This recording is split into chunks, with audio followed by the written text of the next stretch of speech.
복음전도의 김박성과 관련돼서 말씀을 드리겠습니다. 자, 먼저 우리 오늘 본문의 이제 전체의 복음전도와 관련돼서 말씀을 드리면, 복음전도와 관련돼서 떼어낼 수 없는 것이 예수님의 명령이죠. 예수님의 명령을 commandment.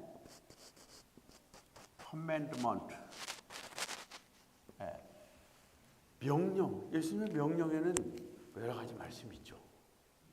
그 중에서 가장 큰 명령이라면 서로 사랑하라, 뭐 이런 love one another, 그리고 또 이렇게 하라. 예수님의 여러 가지 말씀, 명령들이 있습니다. 그런데 우리가 이런 명령들 가운데서 여기다 grace라는 것을 붙이잖아요. grace, 대명령이라고 붙인단 말이에요. 이 대명령이라는 것은 모든 명령 중에서 가장 큰 명령이죠. 서로 사랑하라, 하나님을 사랑하고 이웃을 사랑하라. 이것을 다 커버할 수 있는 것이 더 큰 명령, 이게 대명령이라고 할 수 있어요. 이 대명령이 바로 무엇이죠? 가서 제자를 삼으라, 복음을 전파하라. 복음 전파.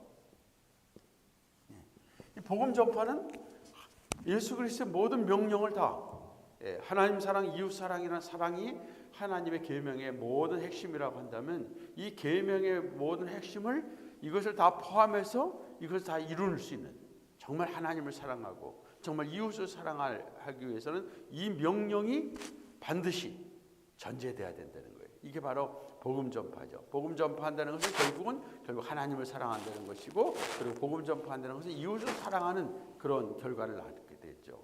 그래서 이런 우리가 복음 전파, 복음 전도, 이것이 그리스도의 대명령이다. Great Commission, Commandment라고 할 수 있습니다. 자, 이 Great Commandment를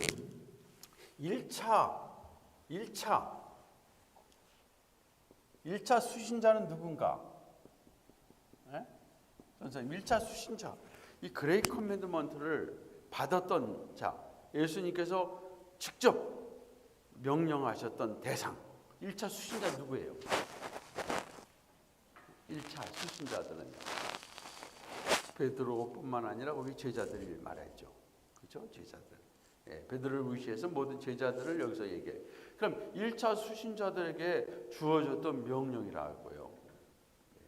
그러면 1차 수신자들은 이 명령을 예수님이 이 땅에 계시다가 다 모든 것을 이루시고 하늘로 올라가시면서 주신 최고의 마지막 대명령인 것을 알고 이들은 이 명령을 순종을 했습니다. 순종을 했는데, 이 순종을 하기 위해서는 저들이 무엇이 필요했을까요? 성령이 임하시면, 성령의 임재, 충만이 저들에게 필요했습니다. 이 성령의 충만이 저들에게 임하지 못하면 저들은 명령대로 받고 그것을 제대로 이루지 못하죠. 아니, 이웃을 사랑하는 것도 하지 못하고 하나님의 여러 가지 명령들, 주님의 가르침도 제대로 행할 수가 없죠. 성령께서 우리에게 역사하셔서 우리 안에 마음에 감동하시고 우리에게 힘을 주시고 우리에게 능력을 줄 때 우리가 하나님의 계명대로, 하나님 말씀대로 살아가면서 하나님의 거룩한 뜻을 이루어갈 수 있는 것이지, 성령이 역사하지 않으면 우리가 그것을 이룰 수 있는 것 같지만 이루지 못하죠. 그래서 갈라디아에서 보면은 성령을 쫓아 행하라, 그러면 너희가 육체의 욕심을 이루지 않는다, 이렇게 말씀하고 있어요. 왜냐하면 우리 안에는 죄성이라는 것이 우리 안에 있으면서 또 우리 안에 성령의 역사하심이 같이 우리에게 공존하고 있을 때, 우리는 육체의 어떤 욕심을 따르는 것이 아니라 성령의 역사를, 성령의 그 디자이어, 성령의 요구를 따라가는 거. 이게 잘 빛이 안 보여요? 빛이 햇빛 때문에 그렇군요. 자, 그래서 성령의 임재 충만이 임할 때 이 수신자들이 나가서 놀라운 역사를 이뤘잖아요.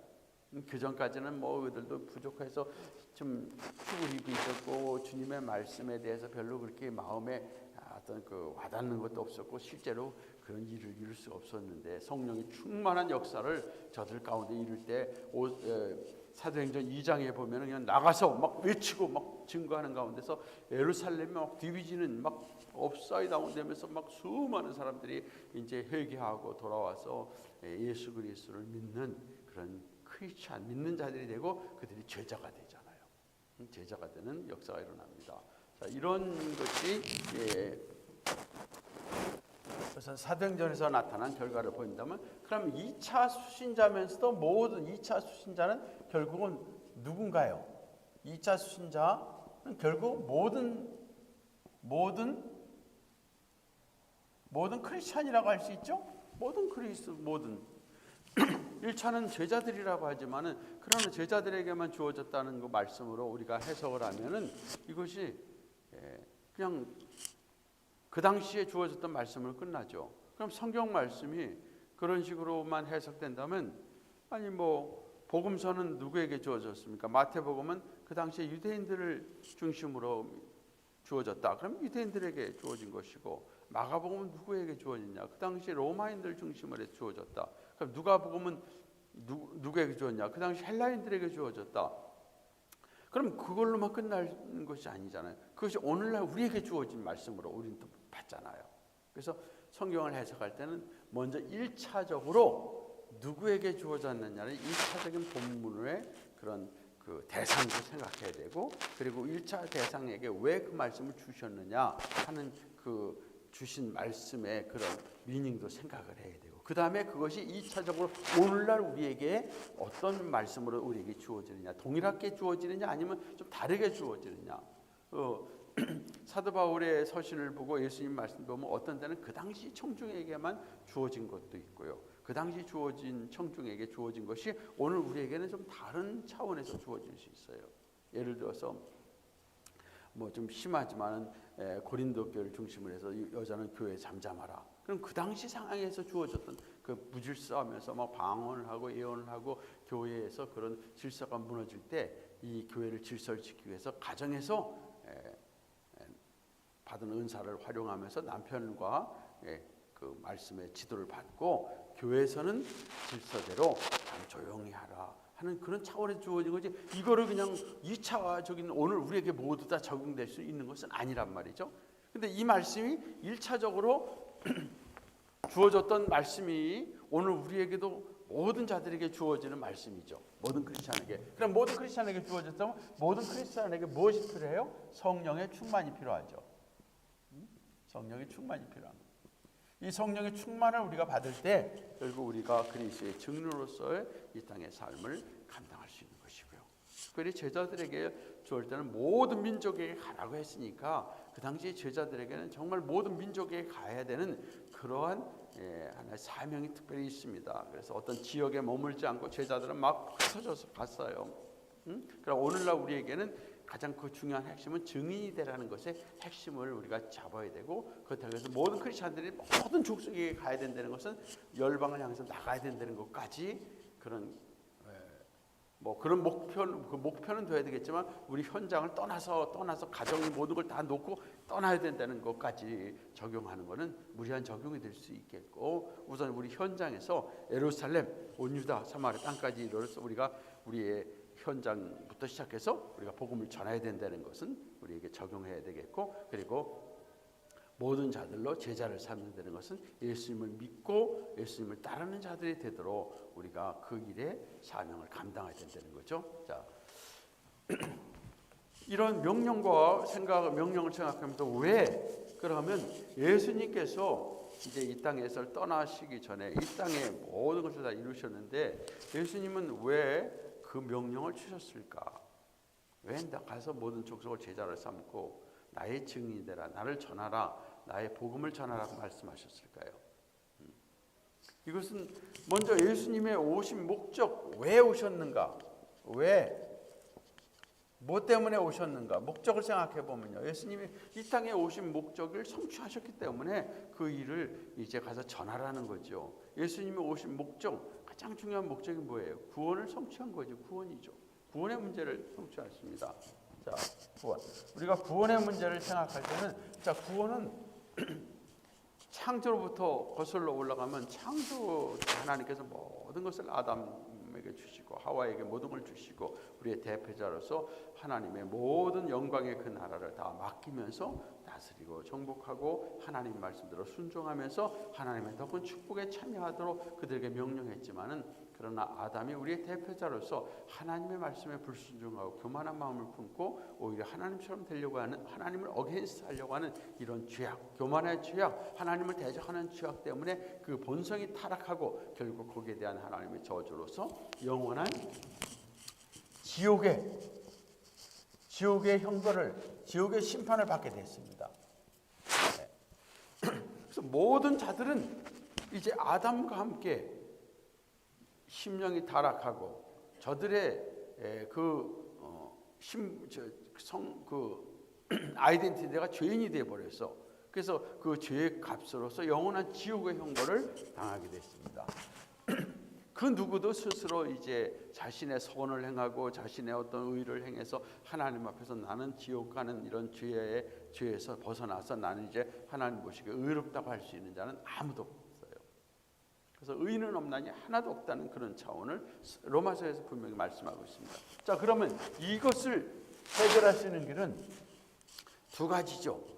그 죄값을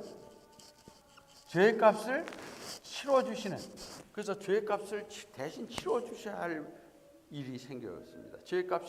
죄값은 반드시 심판이고 형벌입니다. 죄값. 그리고 이 죄값을 치러주시고 또 하나는 그 대신에 의를 입혀주셔야 될 분이세요. 의를 주셔야 돼요. 죄는 없는 걸로 되는 것이 아니라 이제는 적극적이면서 의를 입혀주셔야 돼요.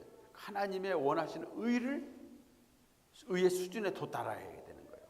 그러면 이 죄값을 치러주시는 것은 예수님이 오셔서 우리의 모든 죄를 대신해서 이제 죽으심으로 해서 죄값을 치러주신다면 죄가 없는 사람이 되어버렸어요. 그런데 하나님 앞에서 이제 의로운 자가 되어야 되는데 이 의로운 자가 되기 위해서는 예수님께서 또 자신의 의를 우리에게 입혀주시는, 그래서 예수님의 의를 우리가 덧입게 하시는 거죠. 이것이 예수님이 하신 일입니다. 이 일로 인해서 결국 우리가 이제 이 예수님을 믿음으로 말미암아 이 죄값이 죄 용서, 죄 사함을 받게 되고, 그 다음에 믿음으로 말미암아 예수님의 의를 우리가 덧입게 되는 거죠. 그래서 하나님 보시기에 하나님이 어떻게 우리를 칭하시느냐? 하나님은 선포하시는. 너는 이제 의롭구나. 너는 이제 죄인이 아니구나 하고 선포하신다는 거죠. 이게 구원입니다. 그래서 하나님 보시기에는 이제 우리가 의인이 되었죠. 죄인이 아니라 의인이 되어서 의인으로서 하나님의 자녀가 되고 하나님의 자녀, 하나님 나라의 상속자가 되고 하나님 나라의 백성이 되고 하나님의 백성 자녀, 이 모든 신분의 변화를 이루게 되는 거죠. 이래서 하나님의 영광의 그 나라에 우리가 이제 도달하게 되는 겁니다. 자, 이것을 우리가 생각해 보면서, 자, 그러니 이 복음을 전한다는 거, 가서 예수님을 전한다는 것은 바로 뭐냐면 그들의 상태를 이야기하고 그들의 상태가 지금 우리의 의를 우리가 행할 수도 없고 또 우리의 죄 때문에 죄의 값으로 하나님 우리를 심판하실 때는 우리는 영원한 지옥 형벌의 죽음과 함께 영원한 지옥에 갈 수밖에 없다. 그런데 예수님께서 오셔서 사람의 몸을 입고 오셔서 그분이 우리의 죄를 대신해서 죽으시고, 그리고 그분이 이 땅에서 하나님 앞에서 그분의 삶은 거룩하고 완전한 의의 삶을 살았는데 그분의 의를 우리에게 대신 전가해 주심으로 이제 우리가 그분의 의를 힘입고 우리의 죄는 그분 때문에 용서함 받고 죄가 없는 자가 되어버렸다. 그래서 우리가 예수님을 믿으면 이러한 축복을 받습니다. 그래서 결국 이런 하나님의 자녀, 하나님의 상속자가 됩니다. 그 나라의 백성이 됩니다. 이것이 이 복음 전파, 이것이 복음이에요. 복음. 그렇죠. 이게 복음. 가장 굿뉴스가 예수님의 십자가의 복음이잖아요. 십자가. 이게 복음입니다. 이 복음을 전파하는 거. 이 복음을 증거하는 것이죠. 그래서 복음 전파는 왜 이것이 그럼 복음 전파가 정말로 다른 것보다 가장 중요한가? 가장 중요한가? 네. 복음 전파가 가장 중요한 이유는요, 인생에 있어서 죽음과 함께 종말과 함께 마지막 영원한 형벌 아니면 천국, 그게 결정이 되기 때문에 그래요. 복음 전파. 그럼 종말, 죽음에 대해서는 누구에게나 뭐 언제 죽을지, 언제 마지막이 될지 모르지 않습니까? 그런 면에서 복음 전파의 긴박성을 얘기할 수 있는데, 자, 여기서 한번 우리가 복음 전파, 오늘 이제 복음 전파의 긴박성이 오늘 본 7장에서 이제 다루는 건데, 이 복음 전파의 긴박성과 좀 관련돼 가지고 이런 면을 한번 생각하면 되겠습니다. 자, 우리의 종말의 문제를 한번 생각해 보죠. 종말. 자, 종말. 마지막입니다. 마지막이 어떻게 되는 것일까? 우리 믿는 자들의 개인적인 종말이에요. 믿는 자들의 종말.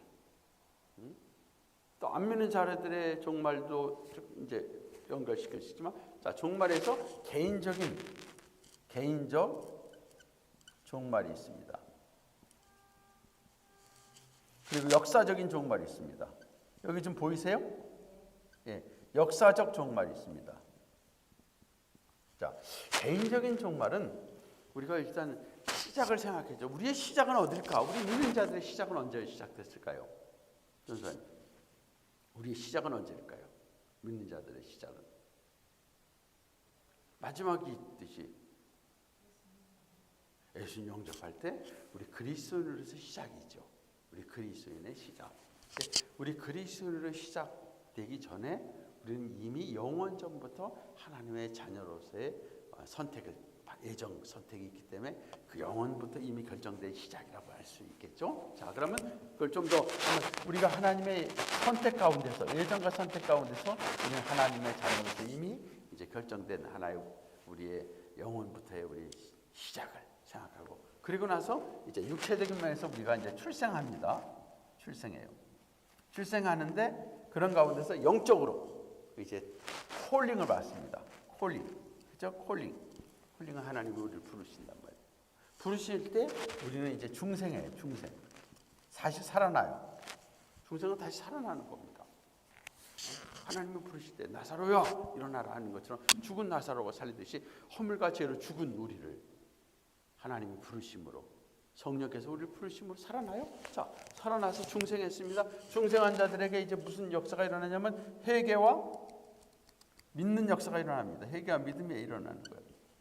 자, 중생하지 않은 자들이 어떻게? 우리는 이 알미니안주의의 인간의 자유의지를 더 강조하는 자들은요, 믿고 회개할 때 중생한다 이렇게 생각해요. 믿고, 그럼 죽은 사람이 죄와 함물로 다 죽은 자들이 어떻게 믿고 회개를 했냐? 인간의 자유의지가 살아 있어서 이제 할 수 있다고 생각할 때는 그렇게 된단 말이에요. 그러나 우리는 성경적으로 볼 때 인간의 자유의지는 이제는 악을 행할 수 있는 쪽으로만 되지, 우리가 하나님을 찾고 하나님을 부를 수 있는 그런 선을 행하는 쪽으로서의 우리의 자유의지는 다 무너졌단 말이에요. 그래서 로마서에 보면 의인은 없나니 하나도 없고 하나님을 찾는 자도 없다 그렇게 말씀하고 있고요. 그리고 모든 자들이 하나님을 알지만 하나님의 썩지 않냐 하나님의 영광을 대신에 썩어질 사람이나 버러지나 짐승의 모습으로 우상으로 바꿨다 그랬단 말이에요. 이것이 타락한 인간의 모습 속에서 그들이 저기 진짜 하나님이 태양을 보고 야 저런 걸 만드신 하나님 진짜 창조주 하나님 계시구나, 하나님을 찾는 게 아니라 그 오히려 태양을 보고 태양을 섬기는 그런 어리석음을 가지니까 인간은 어떻게 스스로 하나님을 찾고 회개하고 하나님 부를 수 있고 믿을 수 있는 게 아니라는 거예요. 그래서 우리는 성경을 볼 때 중생도 하나님의 부르심, 그럼 하나님의 전적인 은혜죠. 내가 믿었다? 믿기 전에 벌써 하나님이 나를 살려놓으셔서 내 영적으로 내 영혼에 새로운 생명을 주셨기 때문에 내가 그때 회개하고 믿고, 그래서 믿음은 우리에게 난 것이 아니라 하나님께로부터 난 선물이다 그랬습니다. 자, 믿고 그런 가운데서 이제 우리가 이제 의롭다함을 얻어요. 칭의, 의롭다함. 믿음으로 해서 칭의 의롭다함을 얻은 다음에 그 다음에 우리가 하나님의 자녀가 되는 양자, 그리고 나서 이제는 성화, 거룩함을 이루고 그 다음에는 이제 견인, 인내하는 과정 속에서 마지막 영화, 글로리피케이션, 영화까지 이루는 거예요. 마지막 영화에 이르는데 영화는 언제 이르느냐? 우리의 종말에 이릅니다. 종말인데 개인적인 종말이라면 죽음이죠. 죽을 때 우리의 몸은 이 땅에 있지만 우리 영혼은 하늘나라로 올라갑니다. 그래서 영혼이 그때 영광스러운 우리 영혼의 변화를 이루어서 하나님 앞에 서고 예수님을 만나게 돼요. 근데 육체는 이 땅에 있습니다. 근데 우리의 원래 영화는 몸과 영혼의 하나됨의 영화죠. 그럼 몸까지 다 영화로운 상태를 이루려 때는 언젠가 예수님 재림할 때죠. 재림. 그렇기 때문에 우리가 역사적인 종말을 또 생각을 해야 돼요. 자, 역사적인 종말은 시작은 언제인가? 역사적인 시작은 이제 하나님이 창세전에 하나님 모든 것을 계획하시고 창조하셨습니다. 자, 그런 가운데서 역사를 보면 타락을 했습니다. 그러나 하나님께서는 구원의 역사를 이루십니다. 구원의 역사를 이루십니다. 그러므로 이 구원의 역사가 쭉 진행되는 가운데서 마침내 예수님의 초림, 그렇죠? 예수님의 초림을 해서 구원이 어떻게 돼요? 구원이 성취가 되죠. 성취. 여기는 구원의 약속이라고 할 수 있으면 약속. 성취가 돼요. 그래서 어떻게 성취되느냐? 예수님이 이 땅에 오셔서 성육신 사람의 몸을 입고 있어 십자가에서 죽으시고, 그죠? 그러면 죄값을 치러주시고, 그 다음에 예수님의 의를 우리에게 전가해 주심으로 말미암아 십자가에서 두 가지가 나타나죠. 십자가에서는 하나님의 공의, 우리의 죄를 대신해서 예수님이 죽으심으로 죄값을 예수님이 당하셨단 말이에요. 그 하나님의 공의를 만족시켰어요. 그와 함께 죄가 의가 하나도 없는 우리를 죄 용서해 주실 뿐만 아니라 의를 우리에게 덧입게 해주심으로 하나님의 사랑이 거기서 나타났습니다. 그러니까 예수님을 향한 하나님의 공의가 이루어졌고 우리를 향한 하나님의 사랑이 이루어졌죠. 그래서 십자가에서는 하나님의 공의와 하나님의 사랑이 일치게 되는 거기서 완성이 되는 거죠. 이건 하나님의 지혜예요. 이게 십자가가 하나님의 지혜입니다. 자, 이를 통해서 이제 구원이 성취돼서 우리는 어떻게 됐습니까? 이제는 우리가 하나님의 자녀가 됐어요. 예수를 믿음으로. 그래서 우리가 신약에서 믿는 자마다 하나님의 자녀가 된다 그랬습니다. 그 하나님 구원받은 자녀가 돼요. 근데 아직 낫예 우리의 구원이 아직 낫예이에요. 어떤 면에서 영혼의 구원은 받았지만 아직 육체 구원은 못 받았어요. 그리고 우리의 구원은 이 하나님의 저주와 심판 아래에 있는 이 세상으로부터 우리가 또 벗어나야 되는 거예요.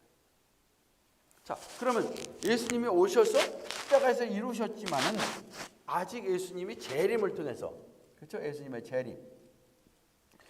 재림을 통해서 구원이 어떻게 돼요? 구원의 완성이 돼요. 예수님의 구원이 완성이 될 때 어떻게 돼요? 우리 몸에 부활이 되죠? 몸의 구원입니다. 그 다음에 또 하나는 이 세상의 새 세상의 구원이라고 할 수 있어요. 이 세상의 구원이 돼요. 그래서 새하늘과 새 땅으로서 완전히 변해버려요. 응?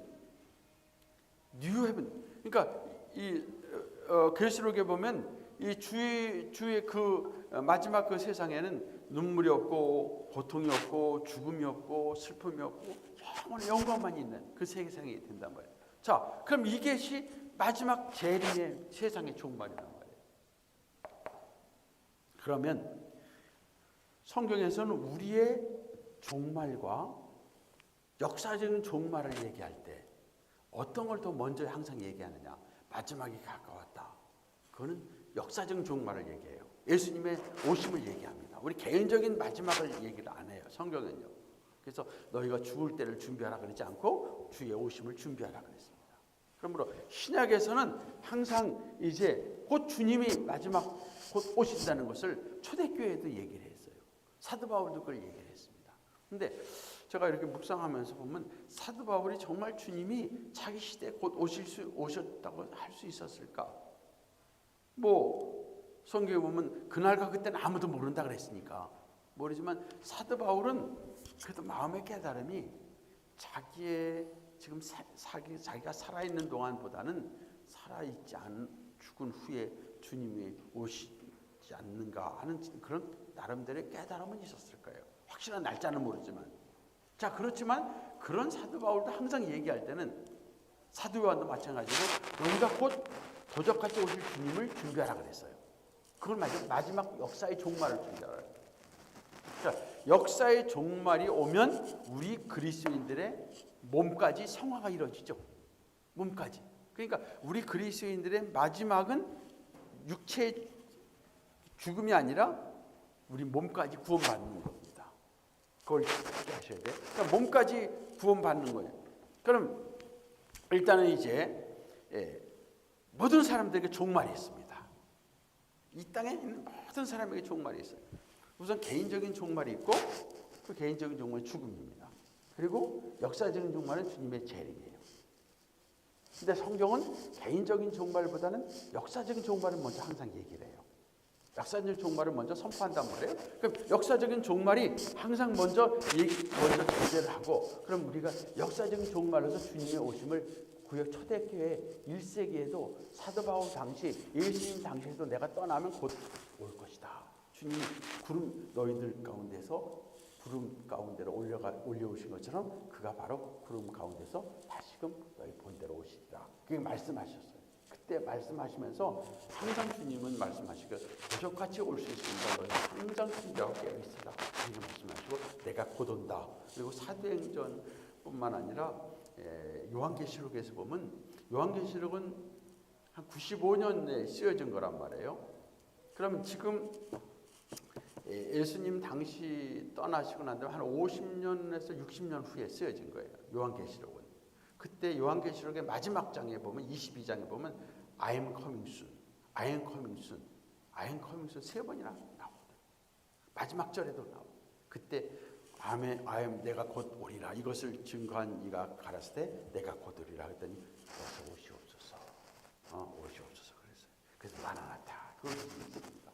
그러므로 그 당시에 예수님이 50년 후에도 오신다 그랬고, 그리고 예수님이 떠나시면서 내가 곧 오서 너희들을 나 있는 곳으로 영접하겠다 이렇게 말씀하시고, 그리고 사도 바울도 항상 종말이 제가 바울 서신 가운데서 강의하면서 지난주에는 데살로니가 전후서를 기록했는데 데살로니가 전후서 바로 전에 기록한 게 갈라디아서예요. 근데 갈라디아서 제일 먼저 기록했는데 갈라디아에서 기록한 것은 바로 믿음으로 구원받는 되는 것은 초림에 예수님의 초림으로 오신 예수님을 우리가 십자가의 복음을 믿음으로 구원받는 되는 거 이걸 강조하는 거거든요. 근데 그것이 무너질 때 사도 바울은 제일 먼저 갈라디아를 통해서 십자가의 복음, 자신이 전한 복음을 얘기합니다. 이 복음 외에 천사라도 다른 복음 전하면 저주를 받을지어다. 그 복음에 대해. 그러면 두 번째 데살로니가 전후서를 썼는데 거기서 강조하는 것은 재림에 대해서 얘기하는 거예요. 어떤 사람들은 재림이 지나갔다. 아니 지금 뭐 예수님 곧 오신다 그랬는데 지금 뭐 예수님 떠나신 후에 지금 20년이 넘었다. 응? 20년 넘었는데 지금 뭐 안 오시는 거 보니까 재림은 없어졌어. 끝났어. 재림은 그냥 없는 거야. 아니 어떤 사람은 이미 재림이 오셔서 우리 가운데 그냥 영으로 계셔. 뭐 그런 사람도 있고, 뭐 역사적인 종말에 대해서 얘기해. 그러나 기독교에서 역사적인 히스토리컬 재림이 무시되면요. 아니 그럼 우리 몸의 구원은 어떻게 되고 이 세상에 어떻게 마지막에 어떻게 되고, 역사는 기독교는 이 히스토리컬을 강조해야 돼요. 그래서 역사는 이 히스토리를 강조하고 이것을 또 이거에 매이지 않고 초월하는 거죠. 자, 역사는 분명히 히스토리 창조, 타라, 구원의 약속하셔서 주님이 초림으로 오셔서 2000년 전에, 그렇다면 마지막 주님이 재림하셔서 역사 가운데 오시고 실제 우리는 이제 영원한 하나님의 나라가 완성됩니다. 우리 몸까지 죽지 아니할 몸으로 되는 거죠. 그러면 우리의 마음은 내가 죽어서 천국 가는 것이 우리의 소망이 아니라, 성경에서 항상 소망은 주님이 다시 오실 때 우리의 몸까지, 우리 영육이 다 구원받는 것을 말합니다. 우리는 구원받을 때. 그렇지 않을 때는 우리 몸의 구원을 못 받기 때문에 몸이 이 땅에 있는 거죠. 땅. 그리고 영혼만 하늘로 올라가는 거죠. 그러니까 그거는 완전한 구원이 아니에요. 불완전한 구원입니다. 완전한 구원은 우리 몸까지 구원받는데 그건 주님의 재림. 그래서 마지막 주의 재림을 얘기하면서 자, 누구에게나 지금 주님이 재림하기 전에 만약 죽으면 그것도 개인적인 종말이면서 그 종말이 스탠바이 딱 멈추죠. 그리고 나서 주님의 재림의 그날에 다시금 스탠바이 된 것이 리플레이스 되는 거예요. 우리 옛날에 비디오로 볼 때 그렇지 않습니까? 보다가 비디오 시간이 없을 때 딱 포즈 시켜놔요. 그리고 딴 일 다 하다가 나중에 와서 다시 딱 보면 그때부터 다시 또 리플레이 되지 않습니까? 비디오 볼 때요. 뭐, 기억나세요? 네. 그 옛날에 그랬습니다. 저도 저기지만 벌써 한 그때 20년 넘는 얘기네요. 제가 미국 온 지 벌써 90년에 왔으니까 30년이네. 만 30년 됐는데 그때 95년인가 6년 그때 모래시계 같은 게 있었습니다. 모래시계 있고 뭐 또 유명한 또 그런 것들이 나왔습니다. 그때 저는 그때 플로에서 대학 그 박사과정 공부하니까 시간이 없어요. 주중에는 그거 이제 그래가지고 이제 학기가 끝나면 한 일주일 정도 쉬잖아요. 그럼 그 큰 걸 빌려다가 그냥 한번 봤어요. 모래시계를. 그래서 어떻게 보면 그날 저녁 일찍 뭐 그걸 보는 거예요. 밤새도록 보는 거죠. 그래서 어떤 날에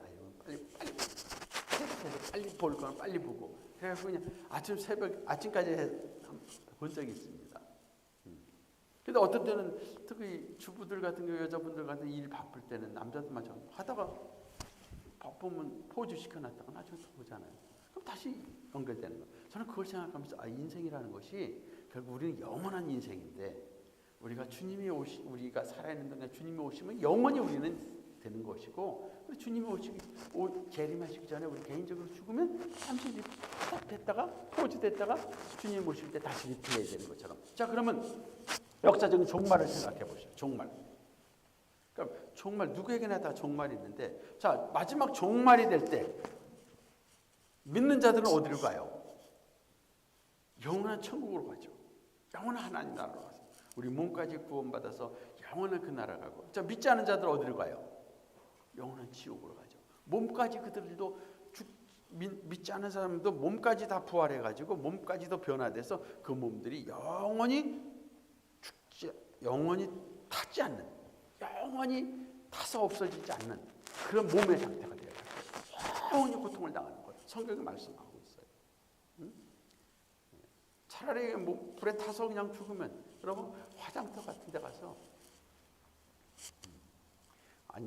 지옥 가서 탈 사람들이야 뭐 거기서 좀 맛을 보겠지만 우리 믿는 자들은 불에 타서 죽을 사람들이 아니잖아요. 근데 그 태운다는 것이 성경적으로 저는 장례식에 있어서 성경적인 장례는 어차피 죽을 거니까 뭐 목사님 얘기를 하는데 성경의 장례는 그렇다면 어차피 죽을 거라면 빨리 죽죠 뭐. 우리는 주님 오실 때까지 우리는 살아야 되고 또 그 안에서 만약 죽는다면 우리 몸은 이 땅에 잠시 땅에 묻혀야 돼요. 그래서 성경적인 장례는 땅에다 잠시 묻히는 거예요. 그러다 주님 오시면 우리 몸이 다시 살아나는 거예요. 이게 성경인데 자, 이런 것을 여러분 생각하면 이 종말이 얼마나 심각한 것인가. 죽으면 아니면 주님 곧 오시면 성경에는 항상 내 개인적인 죽음보다는 주님이 곧 오시는 걸 먼저 말씀하셨는데 주님 곧 오시면 이 생은 끝이에요. 그래서 영원히 인생이 결정된단 말이에요. 영원한 하늘나라로 영광스러운 그 나라에 가느냐 아니면 영원한 지옥 형벌로 가느냐. 그렇기 때문에 마지막을 생각하면 전도가 얼마나 중요한지요. 복음 전도, 복음을 듣지 못하고 복음을 믿지 못하고 예수님을 믿지 못하고 죽을 때는 영원한 지옥으로 가는 것이고 그리고 예수님을 믿고 주님이 재림하시고 그때 우리가 주님을 만날 때는 영원한 하늘나라로 가기 때문에 이 복음 전도는 그 어떤 것보다도 가장 우선돼야 된다. 왜? 누구든지 주님 곧 오실 날짜를 모르고 아니 또 누구든지 죽을 날을 모르지 않습니까? 무슨 일이 생길지 모르지 않습니까? 그러니까 이 세상에서 가장 시급한 것이 가장 긴박한 것이 복음 전도다. 이것을 얘기합니다. 자, 1번에 여기 보면 그래서 제가 지금 이제 쭉 설명한 거예요. 커맨드먼트부터 쭉 설명했습니다. 있습니다. 명령 중에서 주님의 명령 여러 가지 말씀이 있습니다. 사랑하라, 용서하라, 원수를 잘 대접하라까지 여러 가지 말씀들이 있습니다. 그 중에서 가장 큰 계명이 어떤 면에서 그레이트 커맨드먼트 대명령인데, 대명령은 복음 전파다. 왜? 복음 전파야말로 원수를 사랑하는 것이고, 복음 전파야말로 하나님을 사랑하는 것이고, 복음 전파야말로 이웃을 사랑하는 것이고, 복음 전파야말로 그들의 영혼을 구원하는 것이기 때문에 가장 중요한 명령으로 대명령을 말씀하시고, 그래서 이것이 1차, 2차 수준자인 우리에게까지도 이것이 중요한 말씀이, 중요한 명령이다. 그래서 이 중요한 명령에서 이제 복음 전파에 관련돼서 지금까지 쭉 설명했습니다. 목적, 왜 이렇게 예수님이 이 땅에 오셨는가, 뭐 때문에 오셨는가, 그 목적에 대해 설명을 하고, 그리고 나서 이제 복음이 우리에게 주는 그런 축복이 죄 용서함과 또 의를 우리에게 덧입혀서 의인이 되게 하고 죄 없는 자가 되게 하고, 그래서 하나님 앞에서 우리는 의인으로 하나님의 자녀요, 하나님의 상속자요, 하나님의 영원한 나라의 백성이 된다는 이 축복을 우리가 받은 것이고요.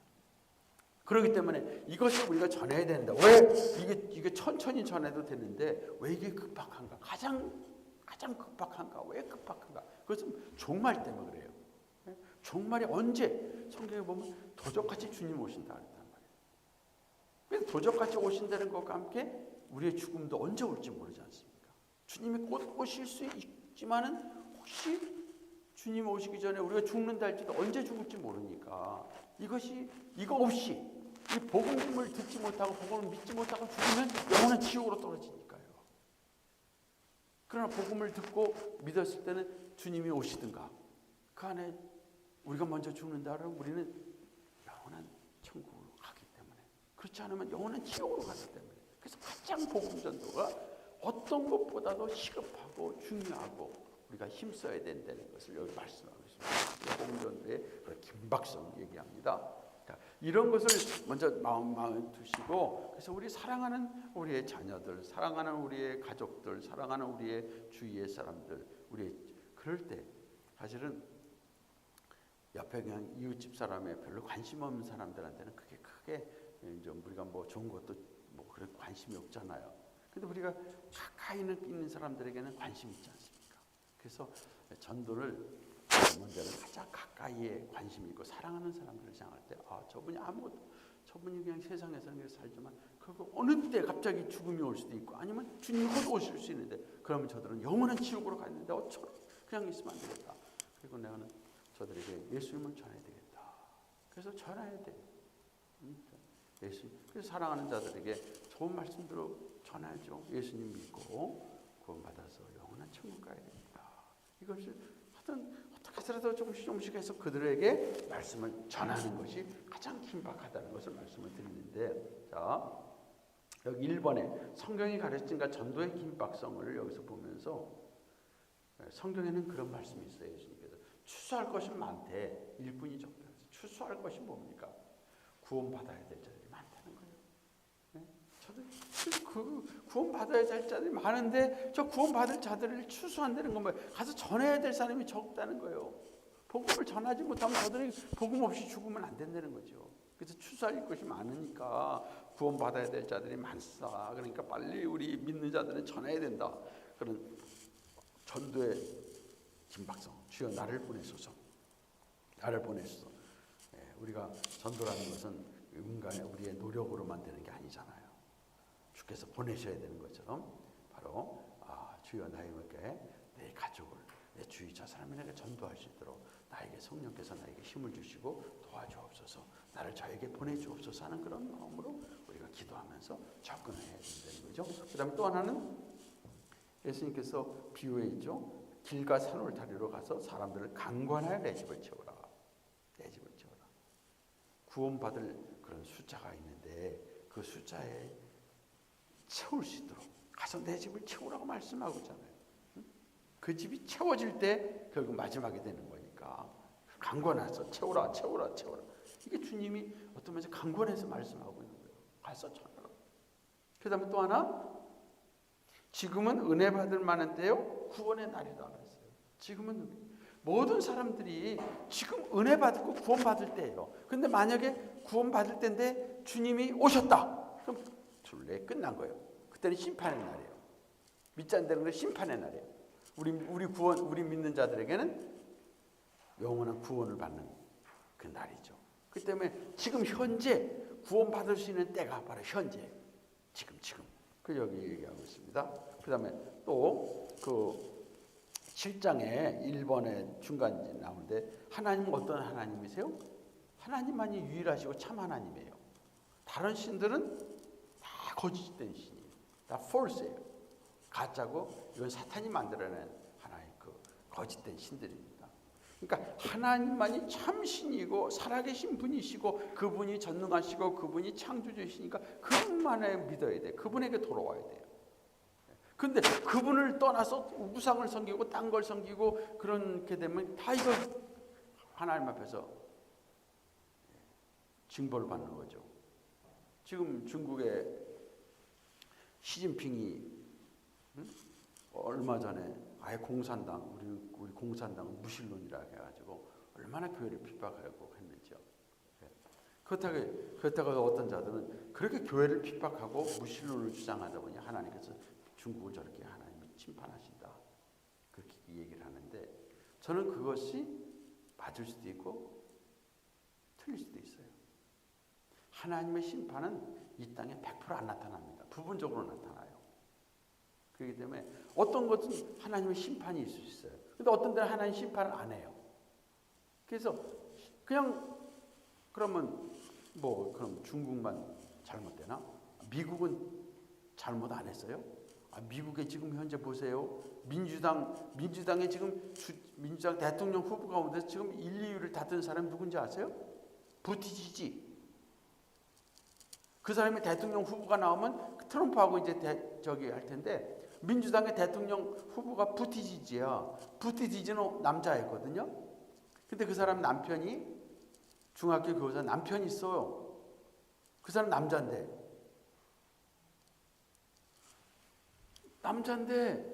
그 사람 남편이 중학교 교사의 남자예요. 그러니까 동성연애자지. 그 사람이 대통령 후보로 올라갈 정도로 지금 미국이 가버리니 하나님이 그냥 두시겠어? 그럼 미국을 때리셔야 되는데 하나님께서는 다 심판 안 해요. 언제 심판하시죠? 마지막 심판은 주의 재림의 그날에 완전 심판하세요. 그때 100%예요. 그렇기 때문에 이 땅에 일어나는 일들을 해서 무조건 다 하나님의 심판으로만 다 정죄하면은 그렇다면 그럼 심판 안 받는 사람들 의로운가 이렇게 착각을 할 수 있어요. 그러니까 그 중국에 대한 이런 지금 폐렴으로 또 하나님의 심판 중에 하나입니다. 그래서 하나님의 심판 중에 하나를 우리가 받으면서 그러면서 다른 데 사람들도 우리가 하나님의 심판을 받기로 조심해야 된다. 이렇게 생각해야지. 우리는 의로우니까 우리는 괜찮으니까 적으면 때려. 그렇게 생각하면 안 돼요. 예수님이 그런 말씀했어요. 갈릴리 망대가 무너져가 18명이 죽었어요. 그때 사람들이 갈릴리 망대 무너진 거. 그 다음에 그 전에 빌라도가 유대인들을 죽여가지고 피를 거기다 섞어버렸어요. 그래가지고 제살 지낸 적이 있어요. 그러니까 그들에게 예수님이 말씀하셨어요. 너희가 의로워서 너희들은 안 죽고 저 사람들만 죄가 있어 죽은 줄 아느냐? 너희들 회개치 아니하면 저와 망하리라 그 말씀하셨어요. 근데 그때 유대인들은 예수님한테 그걸 물어봤거든요. 왜냐하면 예수님, 저 빌라도가 말이야 우리 유대인들을 죽여가지고 피를 거기다 자기들 제물에다가 막 제우스 신 로마 황제나 로마 신에게 제사하는데 피를 갖다 섞어버렸습니다. 이거 이러면 되겠습니까? 그래서 예수님을 하여금 로마에 대해서 반감을 가지고 뭔가 하도록 하기 위해서 이랬어요. 그때 예수님께서는 그것도 심판이지만 너희도 회개하지 않으면 똑같이 당한다. 그 심판을 같이 얘기하셨어요. 그걸 볼 때 우리가 지금 우한 폐렴 같은 거 정말 생각할수록 그 안에 있을 때는 정말 얼마나 힘들까. 우한 사람들이 거기 완전히 지금 안에 있거든요. 근데 만약에 그들 중에서 혹시 감기 기운이나 겨울이니까 감기 기운도 있을 수 있잖아요. 좀 열도 날 수 있잖아요. 열만 나면 어디로 끌고 가느냐? 그 환자들이 있는 데로 글수로 가요. 그럼 환자들이 있는 데 가서 감기 기운 있는 사람이 나중에 폐렴에 걸려버릴 수도 있는 거 아니에요, 있잖아요. 그렇죠? 왜냐면 그게 이 사람이 이제 확진 아직 판정이 나지 않기 때문에. 그 길 가다가 잡히니까 도망치는 거예요. 왜? 나는 감기인데 나는 그 폐렴 자격증이 아니야. 막 그러다가 붙잡혀가지고 가서 끌려가. 가족도 모르게 끌려가. 근데 거기 가서 나아지면 좋지만 만약에 거기서 폐렴에 걸려버렸어. 뭐야? 그럼 그 사람은 거기서 죽어버리는 거야. 하여튼 그럴 일도 있을 수 있을 거 아니에요. 그러니까 그런 것도 생각하면서 야, 얼마나 그들은 얼마나 힘들고 저기 살 수 있을까? 가서 뭐 생활 필수품이라고 사라고 가족 가운데 한 사람이 나가서 뭐 사러 갔다가 열이 있어갔다고 잡혀갔다 하면 큰일 날 거 아니에요. 근데 그 폐렴도 아니고 그냥 감기 기운을 해서 열이 조금 난다면 잡히면 큰일 날 그런 상황도 막 일어나겠구나 하는 걸 보면서 그것이 미국의 이쪽에서는 그것이 없어서 참 다행이고 뉴욕 같은 데는 그런 게 없어서 이번에 중국의 그 무슨 그 설 무슨 퍼레이드도 이번에 했다 그러더라고요. 뉴욕 쪽에는 그런 증상들이 있는 자 한 사람도 없어가지고 예. 근데 어쨌든 그런 한 예를 들어보면 그런 걸 여러 가지 보면서 하나님의 심판의 문제도 우리가 생각해야 되지만 거기를 위해서도 기도하고 정말 그들의 그 상황이 얼마나 힘들까. 하나님 저들에게 불쌍히 여기서 저들의 마음속에 하나님께로 돌아오게 하시고 또 하나님께서 하나님의 긍휼로 저들의 심판을 하나님이 즐거해 주시되 하나님께서 더 거기서 복음의 역사가 일어나게 해 주옵소서 하는 기도와 함께 오늘 우리 그것 없는 우리에게도 하나님의 심판이 언제 곧 주님 오심을 땅에서 올지 모르니까 우리가 항상 깨어서 조심해야 되겠다 하는 것을 우리가 또 경청하는 그런 계기로 또 삼아야 되는 것이 그 지혜로운 것입니다. 자, 이렇게 이걸 보면서 자, 이제 하나님은 자, 이제 하나님께로 다 모든 것이 돌아와야 된다. 하나님 참 신이시니까 그런 면에서 전도의 긴박성이 있잖아요. 좀 천천히 있어도 괜찮아. 나중에 그게 아니에요. 어떤 자들은 나는 뭐 예수 그래 나 이제 뭐 젊을 때는 그냥 내가 좀 하여튼 나중에 늙어서 그럴 때는 내가 믿는다고 그런 사람이 있어요. 근데 늙어서 믿는다는 보장도 없고 또 늙을 때까지 산다는 보장도 없는 거고 인간은 언제 어떻게 될지 모르잖아요. 그래서 항상 하나님께로 할 수만 있으면 as soon as possible 가능한 할 수만 있으면 돌아와야 된다.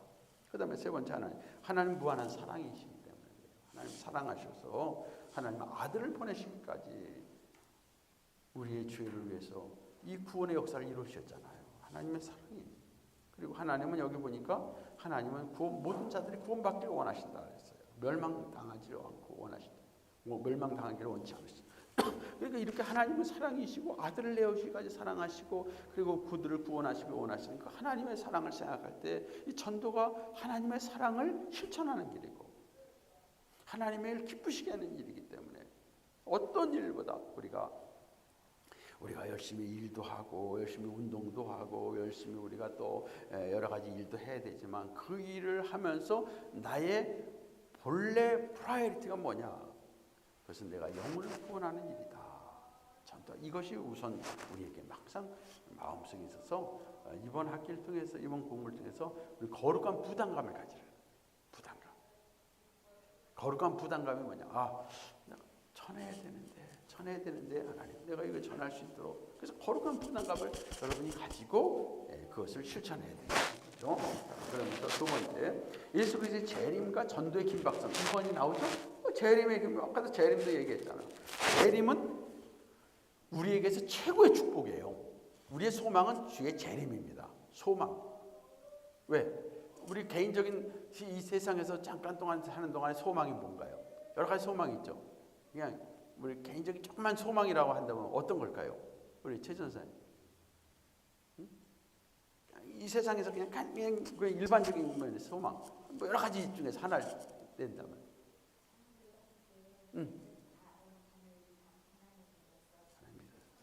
참견인가?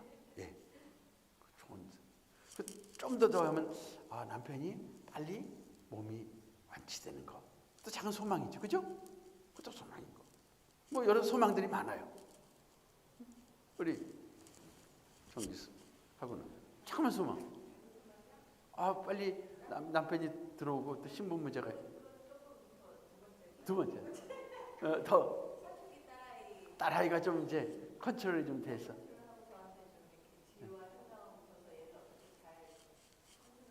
그거 참 그렇죠. 중학교 2학년인가요 지금? 1학년. 그렇잖아요. 한국에서도 저기 북한이 제일 무서워하는 게 중학생이 되잖아요. 아니라는 거죠. 어이.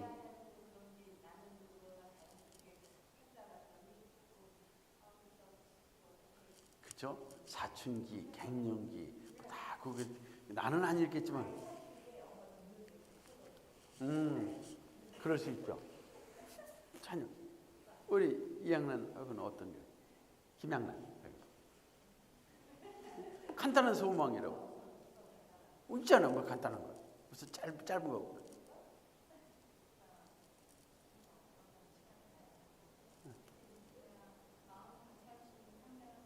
아, 그래.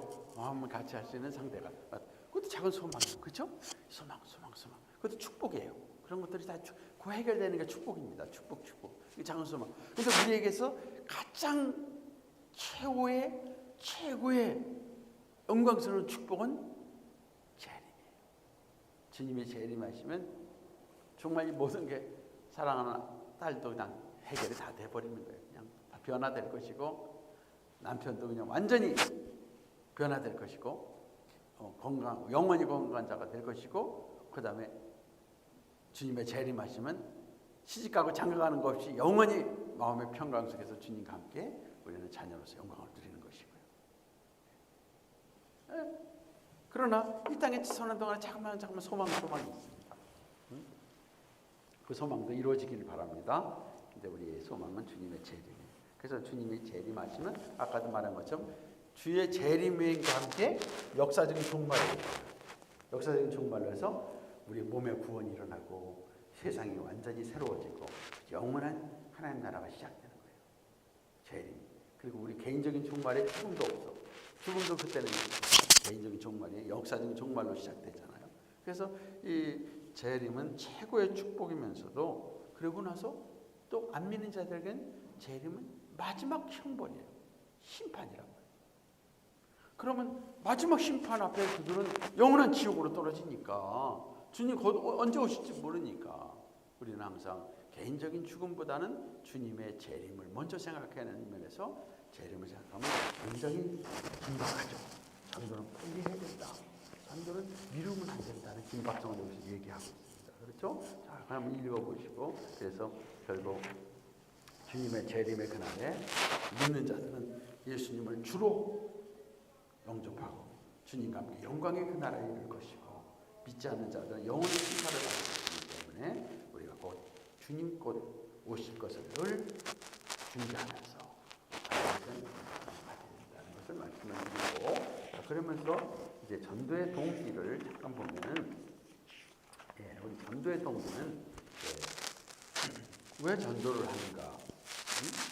전도의 동기는 하나님께서는 하나님을 사랑하고 이웃을 사랑하라 했잖아요.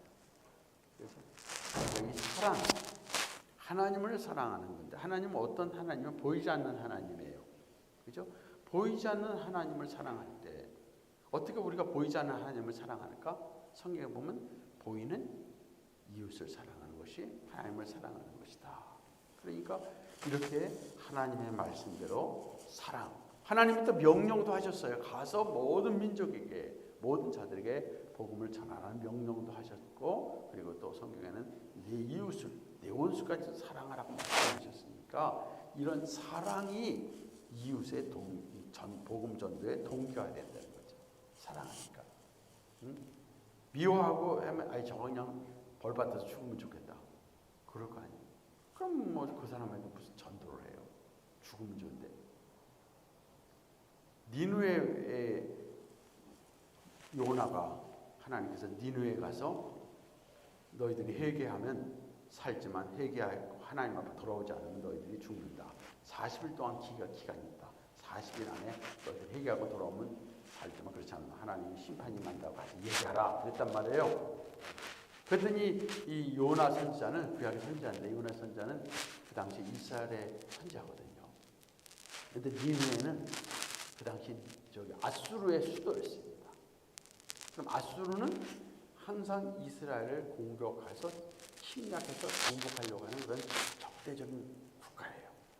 그럼 이스라엘의 선자로서 저거는 빨리 없어지고 빨리 멸망받았으면 좋겠다, 하나님 심판받았으면 좋겠다 하는 그런 인간적인 생각이 있을 거 아니에요.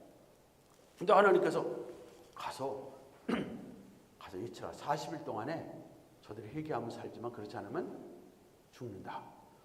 그러니까 이 요나가 어떤 생각을 했냐면 40일만 피하면 저들 죽어버리니까 40일 동안 어디로 가버리자. 그래가지고 하나님이 저 북쪽이 아수르가 있는 도시거든요. 거기 근래 안 가고 남쪽으로 내려가요. 남쪽으로 도망을 쳐가지고 그래서 거기 그러다가 바닷가 쪽으로 가니까 배가 있어. 배 타고 서문나라로 가버려. 40일만 견디면 저기 아수르도 망하니까 좋겠다. 이렇게 생각할 거예요. 그랬더니 하나님이 배를 타고 도망가는 요나에게 무엇을 일으냐면 풍랑을 일으켜가지고 죽음의 위기에 빠지게 하니까 그때 요나가 하나님이 나를 치셨구나. 나 때문에 이런 고난을 당하는구나. 그래가지고 그때 배에 있는 사람들이 어떻게 했습니까? 배에 있는 사람들이 각자 신을 찾아서 자기들 믿는 신을 찾아서 이거 고쳐 우리를 이거 여기서 벗어나게 해달라고 막 자기 신을 부르짖는 거예요. 막 각자 신을. 그래서 요나는 거기서 잠을 자고 있었어요. 야, 하나님을 떠나서 이렇게 이제 양심도 편한지 잠자고 있었어요. 그러니까 사람들이 깨워가지고 네가 믿는 하나님한테 너도 한번 기도해보라고 막 하는 거예요.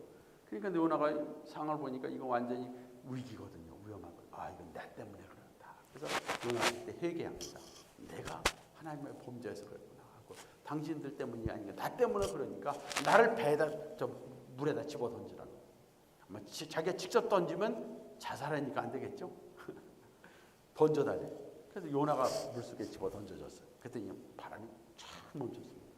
그때 요나가 물속으로 막 떨어지는데 큰 물고기가 그를 삼켜버려요. 근데 여러분 물고기가 속에 들어가서 그 속에 공기가 있을까요? 하나님 기적적으로 3일 동안 거기서 있는 거예요. 물고기 뱃속에서. 그러면서 3일 동안 막 하나님께 회개하고 부르짖으면서 살아났어요. 3일 만에 하나님께서 물고기를 저 육지 해안가에 가서 토해버리게 만들어요. 그래서 요나가 밖으로 뛰어나갔어요. 그러고 난 다음에 요나가 이제 어떻게 해요? 하나님을 회개했으니까 니네로 갔어요. 니네로 가가지고 거기서 있으면서 그냥 다른 얘기 안 했어요. 당신들이 회개하면 하나님이 당신들을 구원해 주신다고 합니다. 그렇지 않으면 40일 후에 망합니다. 그 얘기를 하지 않고 어떻게 했냐면 40일이 지나면 이 성은 망할 겁니다. 40일이 지나면 이 성은 그것만 얘기를 했어. 가서 회개하라는 얘기도 안 하고. 근데 저들이 그걸 알고 저 선지자는 저거 이스라엘 선지자인데 저들이 믿는 하나님 우리가 믿어야 된다. 그리고 그때 회개하고 하나님을 믿게 해서 다 금식을 했는데 개까지 금식을 시켰어요. 여러분 집에서 개는 금식 안 시키잖아요. 저도 금식을 여러 번 해봤어요. 많이. 그렇다고 해서 가족들 같이 금식하자 그러지는 않는데 개는 더군다나. 그런데 거기다 보니까 개까지 숨 쉬는 모든 호흡하는 짐승까지 다 금식시켰어요. 3일 동안 금식했어요. 그래가면서 회개를 하고 하나님 용서해 줬거든요. 근데 이 요나는 그렇게 해놓고 난 다음에 어디가 있었냐면 저 니느웨가 성이 보이는 니느웨 사람들이 보이는 그 서쪽에 산 쪽에 가서 산 중턱에 딱 가서 있어. 그래가 거기다 조그만 나무로 이렇게 운막을 쪄놨어요. 거기 있으면서 이제 사실 며칠 안 남았으니까 하나님 분명 저 심판하시다. 어떻게 심판하실지 보자. 기다리는데 40일 지났는데 망하지 않아. 그러니까 화가 나가지고 하나님 저 살고 싶지 않습니다. 막 그러는 거예요. 그래서 하나님께서 어떤 징조를 보여주셨냐면 그가 이제 나무 덩쿨로 이렇게 해서 햇빛을 가리고 있었거든요. 갑자기 그걸 밑에 벌레가 그걸 먹게 해서 저기 밑둥을 먹게 해가지고 그게 그냥 밑둥이 뿌리가 이제 잘려버리니까 그리고 햇빛이 쪼이니까 갑자기 이것이 말로 비틀어져 버렸어. 그러니까 햇빛이 막 쪼이는 거예요. 그러니까 차라리 내가 죽는 게 좋겠다. 막 또 거기서 또 얘기를 하는 거예요. 그러니까 하나님께서 얘기하는 거예요. 내가 하루 나 잠깐 있다가 죽을 그 박넝쿨이 죽어가지고 너가 힘든데 그 넝쿨 때문에 네가 그렇게 고통하는데 하물며 이 수많은 저들의 영혼을 내가 귀히 여기는 것이 필요하지 않느냐 그렇게 얘기를 하셨어요. 요나는 그런 마음이 사랑의 마음이 없었어요. 우리가 사랑의 마음이 없으면 전도가 안 돼요. 그래서 우리가 사랑하는 가족이나에게 먼저 예수님을 전하고 예수님을 믿고 함께 기도하고 그래서 사랑하는 딸을 위해서 하나님께 기도해야 돼요. 하나님 딸의 마음을 잘 이렇게 좀 컨트롤 될 수 있도록 하나님 도와달라고. 그래서 예수님을 또 할 수 있도록 예수님의 그 어떤 성경의 말씀이 있으면 한 절 같이 한번 읽고 하고 같이 나누고 그러면서 또 딸을 사랑으로 또 그것을 받아들이면서 이겨나가고 기도하면서 나오면 쫓으면 딸이 또 컨트롤 되면서 잘 도와주게 돼요. 그러니까 딸 문제도 기도하고 할 수 있는 그에게 예수님의 십자가 복음을 전하고 예수님은 너를 위해서 죽으시고 너를 구원하신 분이시야. 그분은 너의 모든 아픔과 마음을 힘든 거 다 해결해 주실 분이야. 그래서 예수님을 전하고 예수님을 증거하고 이렇게 이웃 사랑은 결국은 전도의 동기가 된다. 가장 필요한 이웃이 고통받는 자들입니다. 그냥 가만히 편안한 사람들에게보다도 가장 힘들고 어려운 사람이 필요한 이웃이에요. 그렇다면 이 사람이 예수님을 모르고 영원한 지옥으로 가는 자들에게 얼마나 영혼의 고통을 당하고 영원한 심판을 당하는가. 그러니까 그들에게 진정한 우리가 이웃이 되어야 되고 그들이 우리의 이웃사랑의 대상이 되어야 된다는 것을 보고 자 그러면서 바울도 사도 바울이 가장 핍박을 받고 가장 자기를 공격하고 가장 자기를 참 괴롭게 핍박했던 와서 막 쫓아다니면서 막 자기를 막 공격하고 막 돌로 치고 그랬던 자들이 누구냐면 유대인들이에요. 자기 동족들이에요. 근데 사도 바울은 그 동족 자기 민족에 대해서 사랑을 가졌어요. 그래서 하나님께 그런 말을 했습니다. 기도하고 있어요. 내가 차라리 예수님에게 끊어져서 내가 지옥 간다 하면 해서 자들이 구원받으시다는 차라리 내가 죽겠다고. 예수님은 뭐예요? 예수님은 우리를 위해서 죽어서 지옥 가셨잖아요. 지옥까지 형벌당했죠. 그래서 우리가 구원받았잖아요. 자기도 차라리 자기가 그렇게 해서 죽어서 지옥 가더라도 저들이 구원만 받으시다면 차라리 그렇게 하겠다. 그런 마음을 가졌어요. 그렇게 할 수는 없죠. 그만한 사랑이 있었던 거죠. 예수님도 우리를 사랑하시니까 그런 죽으심을 당하시고 그리고 지옥의 고통까지 당하신 거 아니에요. 그러니까 사도 바울도 그런 자기 민족에 대한 뜨거운 사랑이 있었기에 저들을 구원하기 위해서 유대인들을 위해서도 그렇게 자기를 공격하고 있는 그걸 하는 거예요. 근데 사실 과거에도 보면 사도 바울도 몰랐을 때는 자기가 얼마나 유대인으로서 스데반을 죽이는 데 앞장서고 교회에 핍박하는 데 앞장서 자기도 몰랐으니까 과거의 그거를 생각하면서 참 저들이 몰라서 그러니까 더 그런 마음을 갖게 되겠죠. 자, 이웃사랑은 결국은 복음을 전하게 만들어요. 사랑하니까 복음을 전하고요. 그리고 예수님께서도 사랑하는 자들을 위해서 죽으실 때 저들의 죄를 용서해달라고 아버지께 기도했죠. 스데반도 저들의 죄를 용서해달라고 기도했고요. 그래서 이렇게 우리가 이렇게 정말 최고의 사랑은 원수를 사랑하는 것이고 최고의 사랑은 이웃을 사랑하는 것인데 이 최고의 사랑의 성취는 복음 전도에서 나타난다. 원수를 사랑하는데 원수를 사랑하기 위해서 우리가 좀 먹을 걸 준다, 좋은 말을 해준다. 그것도 있지만 가장 중요한 원수 사랑의 표현은 원수 사랑은 이웃 그들에게 예수님을 사랑하는 것이 가장 최고의 이웃 사랑이다. 그렇게 생각하시고 자, 두 번째 하나님의 사랑과 전도의 동기 27페이지에 하나님의 사랑과 여기서 하나님의 사랑이 있죠, 그렇죠? 하나님의 사람이 아니라 하나님의 사랑으로 고쳐야 되겠다, 그렇죠? 하나님의 사랑. 여기 보이지 않는 하나님을 사랑할 때 우리가 하나님을 사랑할 때 보이는 이웃을 사랑할 수 있는 것이고요. 하나님의 사랑 그리고 하나님은 우리를 향해서 어떤 사랑을 베풀어 주셨는가. 우리가 이 하나님의 사랑 하나님께서 우리를 사랑하시고 예수님 우리를 사랑하심으로 우리가 이제 회개하고 여러분 아까 여기서 볼 때 자 개인적인 종말과 관련돼서 시작할 때 하나님이 우리를 사랑하셔서 미리 아시고 미리 선택하신 거 아니에요. 그리고 우리를 이 땅에 태어나게 하시고 그리고 우리를 부르셔서 중생하시고 회개하고 의롭다 하시고 우리를 양자 자녀로 삼으시고 우리를 거룩하게 하시고 우리가 인내하게 하시다가 마지막 영광에 이르게 하신다. 이것이 하나님의 사랑이고 예수님의 그런 사랑 아니에요. 그래서 내가 믿었어. 내가 뭐 믿음도 공로가 아니에요. 믿음도 선물입니다. 그래서 저를 보면 다 왜 와인이 내가 예수님을 믿게 하시고 내가 이런 은혜를 받게 하시는지 하나님의 사랑. 그럼 이런 하나님의 사랑, 예수님의 사랑을 우리가 알면 이 사랑이 어떻게 할까요? 보답해야죠. 이 사랑에 보답을 해야죠. 보답하는 일이 전부라는 거예요. 제가 길을 가면서 한번 나에게 지금 어떤 사람이 100만 불을 줬어요.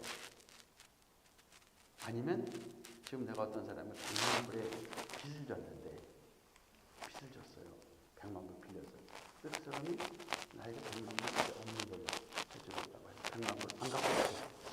너무 감사하잖아요. 그러면 아니 감사한데 그래도 내가 보답해서 사과 한 손을 갖다 드려야 될까? 참 좋을까 했는데 그분이 하는 말이 그거는 필요 없고 그냥 다른 사람한테 가서 빚진 사람들한테 가서 얘기하라고. 또 당신들이 얘기하면 탕감해 준다고 없는 걸로 해준다고 가서 얘기하는 거예요. 그거밖에 없습니다. 당신 누가 저 사람한테 빚졌지? 가서 얘기해. 그러면 빚 안 갚아 이렇게 해주고 다 빚이 없는 걸로 해준대. 그것만 얘기하라는 거, 소식만 전해라는 거예요. 이게 바로 전도가 아니겠는가? 하나님께서 나의 죄값을 내가 죽어야 될 그 죄값을 예수님이 다 치러주고 죄 없는 걸로 해주시고 나를 의롭게 하셔서 하나님 자녀로 되었는데 그걸 가서 다른 사람한테 그 사실만 얘기해래. 그게 전도라는 거예요. 이런 걸 생각하고 그래서 우리가 하나님의 그 사랑에 보답하고 하는 것은 뭐 우리가 포도 한 상자 갖다 드리는 게 아니라 그걸 전해내는 거예요. 가서 그 사실을 얘기해 주라는 거예요. 너도 받은 은혜 그걸 얘기해 주라는 거예요.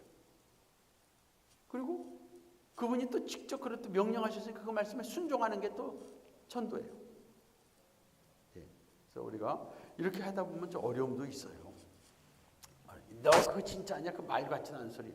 아니야, 나 진짜 탕감 받아서 100만 불나 빚졌는데 나 받아. 거짓말 하지 말고. 진짜라니까. 이거 뭐 헛소리 한다고. 뭐 그럴 수도 있는 거예요, 막 사람들이. 진짜라고. 근데 이제 나도 확실치 않으면 글쎄 나도 진짜 혹시나 말만 저 사람이 했고 진짜 용서 100만 불 나중에 또 갚으라 그랬는지도 모르지. 글쎄요 하면 이것도 이제 제대로 전달이 안 되는 거죠. 당신 구원 받으셨습니까? 글쎄요 하면 이것도 문제가 생기는 거예요. 글쎄요는 글방에서 내는 거죠. 당신 구원 받았습니다. 예수님의 십자가의 죽으심을 통해서 나의 죄 사함을 받고 그의 의가 나에게 전가됨으로 하나님이 나를 의롭다고 여기셔서 나는 하나님의 백성이 되었습니다. 나는 구원 받았습니다.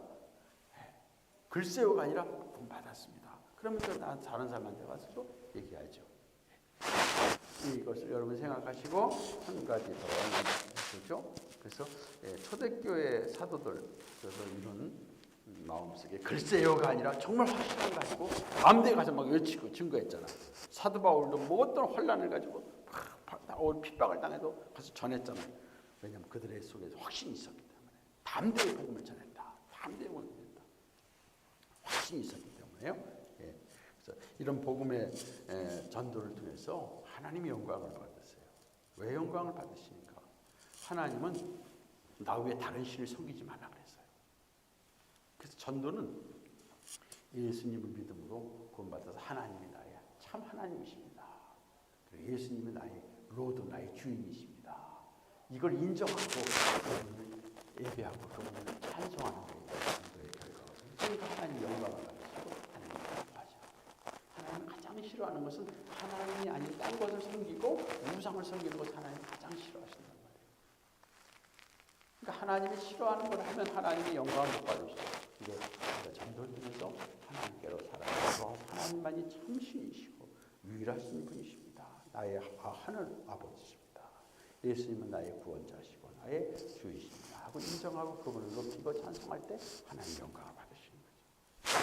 이 정도는 하나님의 사랑을 우리에게 깨닫게 하고 하나님의 사랑을 우리가 받는 것이고 또 하나님의 사랑을 우리가 체험하는 것이고 그리고 이를 통해서 하나님께 영광을 돌리는 것이다. 오늘 9장과 10장을 하겠습니다. 9장 10장까지 하고 마치겠습니다. 자, 복음 전도의 목적이 뭐냐? 복음 전도의 목적은 우선 가장 영혼 구원이죠. 구원이에요. 우리가 구원, 영혼 구원이라 하는데 영혼 구원하면 혹시 우리가 좀 오해할 수 있는 게 있어요. 아, 영혼 구원이다. 그러면 우리 몸의 구원을 생각 안 하거든요. 영혼 구원한다.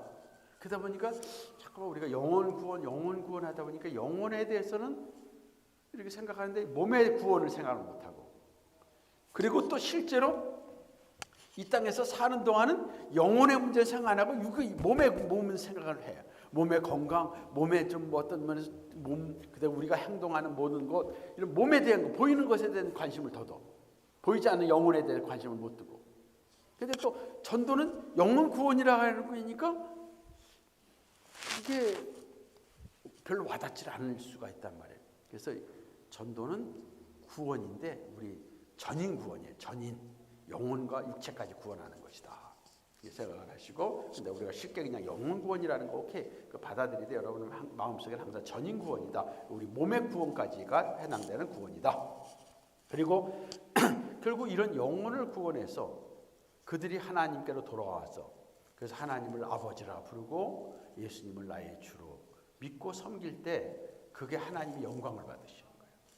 그래서 아까도 잠깐 말씀드렸지만 10계명의 제1계명이 뭐죠? 나 외에 다른 신을 섬기지 말라. 유일하신 참 하나님만을 섬기는 것이 하나님이 기뻐하시고 하나님의 영광을 받으시는 거죠.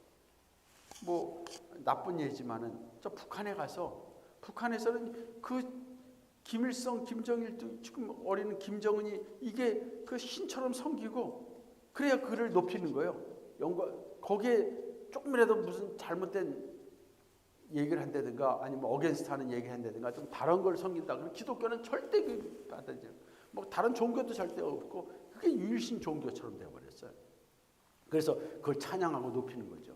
그럼 하나님께서 보실 때 얼마나 안타까워하시고, 저 북한을 생각할 때 북한의 그 수많은 사람, 2천만이 넘는 사람들이 그 우상에 눌려 있어가지고 고통을 당하는 걸 볼 때, 그 흑암에 처해 있는 저들을 볼 때 참 우리가 그렇다고 해서 막 가서 뛰어들어가서 육체적으로 싸울 수는 없고요.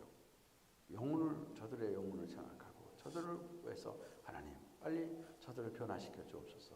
들리는 말에는 지금 이 폐렴 때문에요. 우한 폐렴, 이 코로나 때문에 전에는 북한을 제재를 했잖아요. 경제 제재를.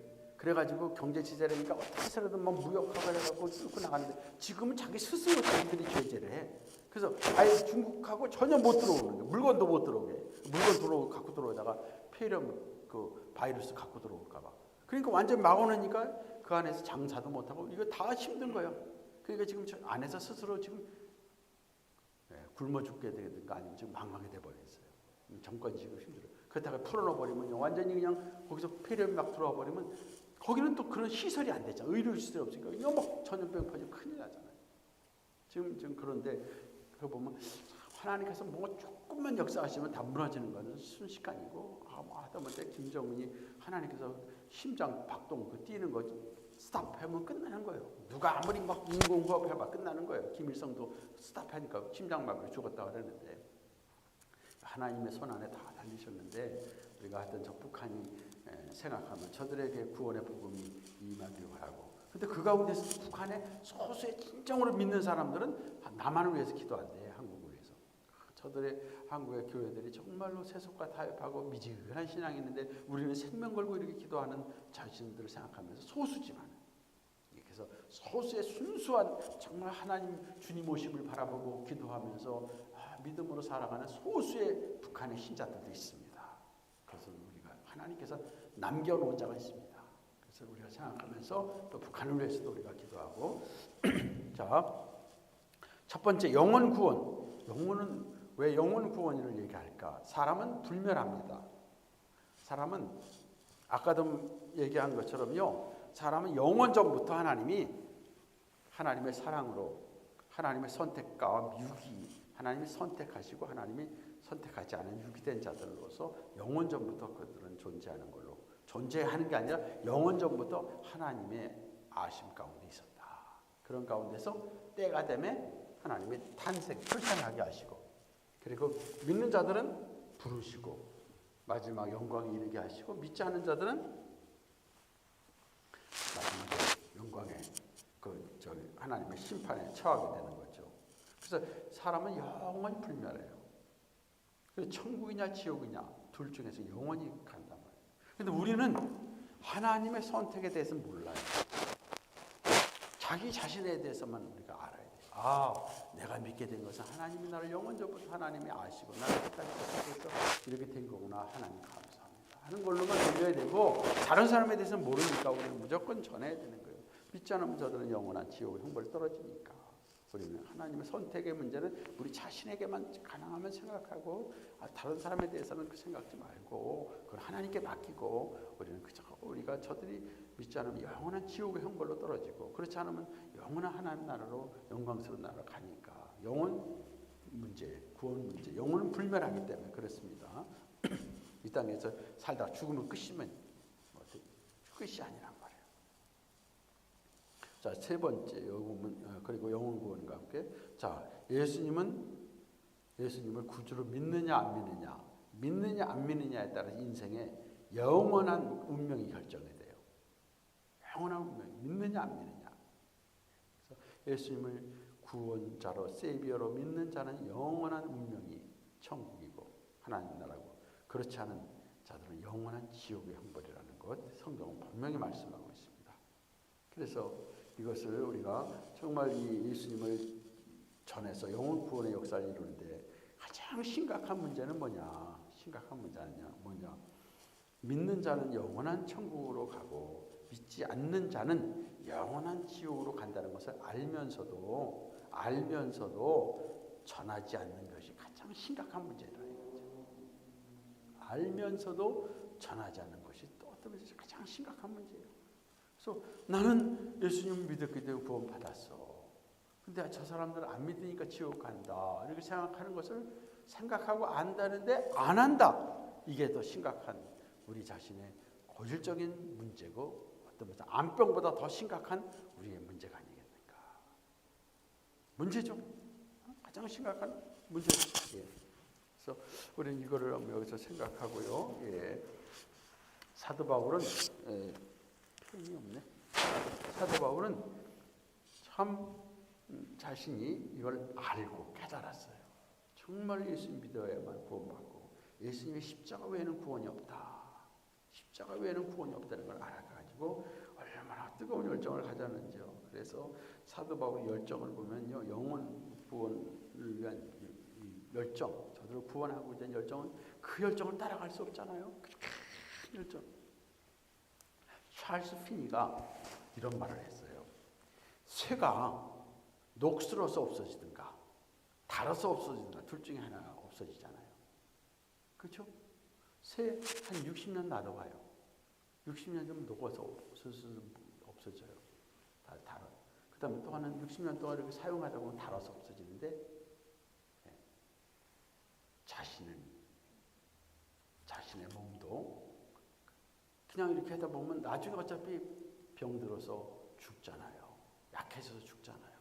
근데 자기는 병들어서 약해서 죽는 것보다는 막 써서 닳아서 없어져서 자기는 죽고 싶다. 아니면 그래서 마지막을 맞이하고 싶다. 그래가지고 이런 열정을 가졌기 때문에, 그러면서 전도 복음을 얼마나 했었는지, 마지막에 그가 그날 저녁에 설교를 할 때도 다른 사람이 지금 우이독하는데 지금 설교하시면 큰일 납니다. 위험합니다. 그래서 내가 이 복음을 내가 전해야 된다. 그래서 칼스피니가 미국의 그 대붕운동, 2차 대각성 운동에 하나의 그 불을 많이 붙였던 분인데, 그분이 그날 저녁에 강단에 올라가서 열정적으로 말씀을 전하고, 그러고 나서 그날 떠났단 말이에요. 그러니까 그런 열정들. 그래서 이런 열정은 성령께서 우리에게 충만한 주신 열정인데, 이런 열정들이 사도 바울도 이런 열정을 가지고요. 그 사도 바울이 그냥 옥에 갇히도 안 갇히든, 그리고 그가 예루살렘을 향해서 또 갈 때도 예루살렘에 가면 당신이 붙잡혀서 고난을 당한다 그런 것을 알고도 그냥 가서 예루살렘을 향해 갔다가 붙잡혀가지고 거기서 또 2년 동안 있다가 로마로 갔잖아요. 로마로 가서 거기서 또 그 감옥에 있으면서 자기는 살아나려고 하는 거 아니라 거기서 그 로마 황제 앞에 가서 막 이제 변론하는 거예요. 근데 그 변론의 내용은 나는 예수님 이 복음 때문에 나는 이 고난을 당한다. 이렇게 해서 내가 제명은 내가 예수님 전하는 것 때문에 그렇다. 막 가서 그 예수님 전하다 보니까 그 예수님의 복음이 그 로마의 그런 법정이나 그런 시위대 그런 그 안에 사람들에게까지 전도가 되고 전파되고, 그리고 나서 그가 나오고 난 다음에 스페인까지 또 가서 복음을 전하다 마지막에 한 4년 후에 로마로 다시 돌아와서 거기서 순교했단 말이죠. 그런 열정.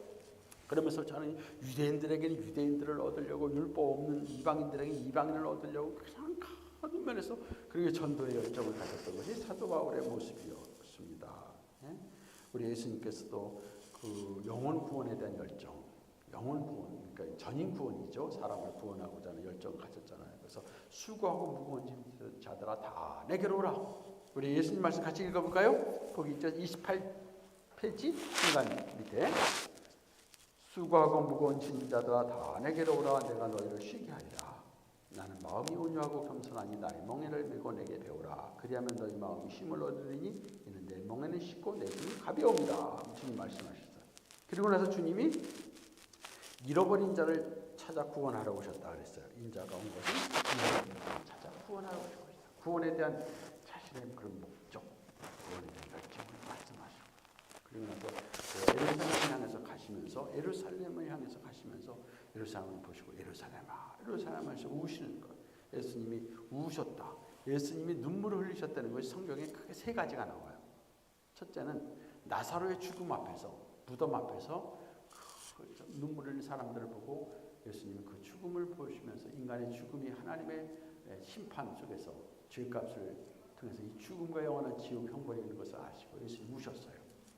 그 다음에 또 하나 보신 것은 예루살렘을 보고 예루살렘 사람들이 그 예수님을 배척하고 예수님을 나중에 십자가에 못 박아 죽이는데 막 소리치는 그것을 미리 내다보시면서 예수님은 예루살렘아 예루살렘아 내가 너희를 암탉이 병아리를 품듯이 너희를 품으려고 하는데 너희들이 그걸 거부하고 있구나 하면서 예루살렘을 향해서 우시는 것을.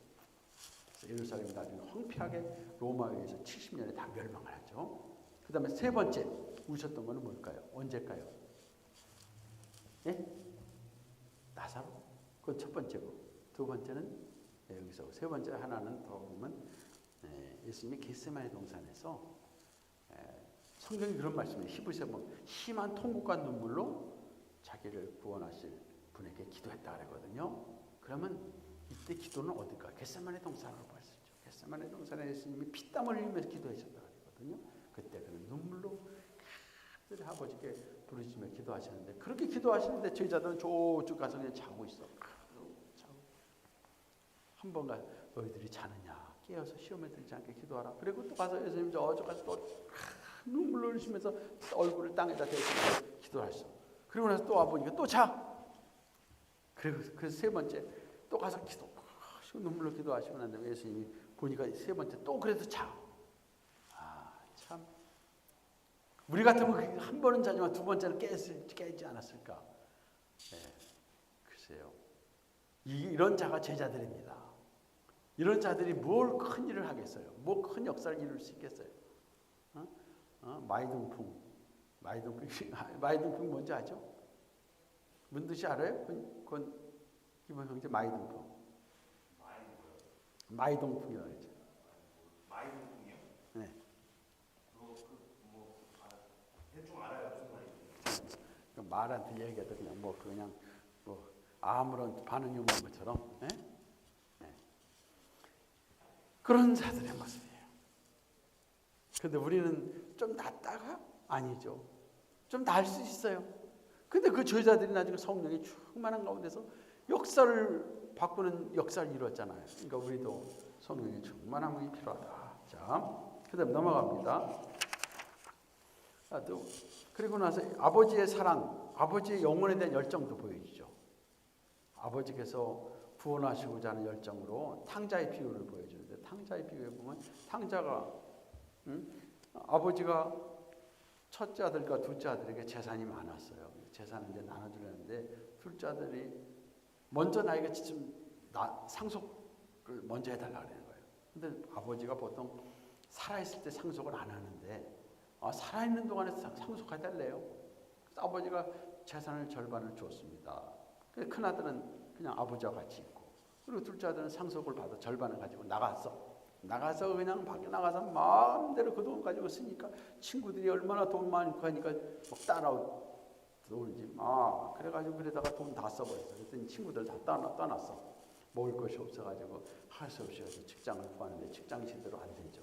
그러다가 돼지 키우는 그 농장에 갔습니다. 농장 가서 하는데 이 밥은 너무나 적고 배는 고파. 그래서 돼지 주는 돼지 먹는 찌꺼기 중에서 그래도 먹을 만한 거 있으면 그것도 건져 먹기도 하고, 이렇게 비참하게 살다 보니까 내가 이렇게 살 게 아니구나. 우리 아버지에게 돌아가서 아버지, 내가 잘못했습니다. 정말 죽을 죄를 졌습니다. 그냥 아버지라고 하지 내가 이제 아들이라 불러주지 말고 그냥 거기 일꾼으로만 하나만 삼아주시오. 일꾼만 돼도 거기서는 그래도 그런 대로 제대로 먹고 살거든요. 그래서 아버지한테 그래도 가자고 아버지한테 가려고 아버지 집으로 가까이 가는데 헬리서 아버지가 본 거야. 그래가지고 아버지가 보고 막 아버지가 막 달려오네. 자기가 아버지에게 달려가는 게 아니라 아버지가 막 달려오네요. 그래가지고 아버지가 그냥 그를 뛰어안고 내 아들이 없구나. 그래서 그 아들한테 무조건 옷을 다 갈아입혀라. 그리고 아들 옷을 깨끗이 갈아입히고 거기다 가락지 키우고 잔치를 벌여라. 내 아들이 돌아왔다. 기뻐하는 거예요. 이거를 통해서 무엇을 보여주냐면, 아니 아들은 그냥 아버지께로 가려고 이렇게 한 건데 아버지는 기다리고 있다가 그냥 달려오는 거예요. 그래가지고 그냥 무조건 내 아들이다, 돌아온 아들이다. 그래가 다시 아들의 권세를 회복시키고 그에게 가락지까지 힘내는 것을 아들이라는 그런 상속자, 또 상속자로 또 삼아주셨어. 야, 이게 아버지 사랑이란 말이에요. 이게 바로 하나님의 사랑을 보여주는 거예요. 하나님은 그렇게 하나님을 떠난 우리 사람들이 하나님께로 돌아오면 하나님은 그냥 기쁘게 받아주신다는 것을 말해줘요. 하나님의 사랑. 예. 자, 그다음 두 번째, 그리스도 교회의 성장이에요. 그리스도의 교회는 두 종류가 있다 그랬죠. 교회가 하나님의 예수 그리스도 하나님의 왕국으로서 은혜의 왕국. 그다음에 하나님의 왕국에서 능력의 왕국, 하나님의 왕국, 그리스도의 왕국 두 가지가 있습니다. 그래서 예수님이 능력의 왕국과 은혜의 왕국을 지금도 통치하고 계신데, 이 능력의 왕국은 하늘과 땅의 모든 것을 가지고 온 세계를 지금 다스리고 있어요. 그래서 온 세계가 능력의 왕국이에요. 지금 이 세상은 사탄이 지금도 막 역사를 하고 세상이 막 요란하지만, 그러나 예수님이 지금도 다스리신 능력의 왕국입니다. 그런데 또 하나의 왕국은 은혜의 왕국입니다. 은혜의 왕국. 은혜의 왕국은 교회입니다. 교회가 은혜의 왕국이에요. 그래서 교회에서 지금도 교회 머리가 누구예요? 교회의 주가 예수님이십니다. 예수님이 교회를 다스리세요. 그래서 복음 전도를 통해서 결국 교회가 성장해요. 교회가 성장한다는 것은 이 은혜의 왕국이 점점 성장하고, 그 다음에 은혜의 왕국의 성장과 함께 능력의 왕국도 이 땅에서 역사가 더 크게 일어나고, 마지막 주에 재림의 그날에 능력의 왕국, 은혜의 왕국이 다 이것이 완성이 되어버리죠.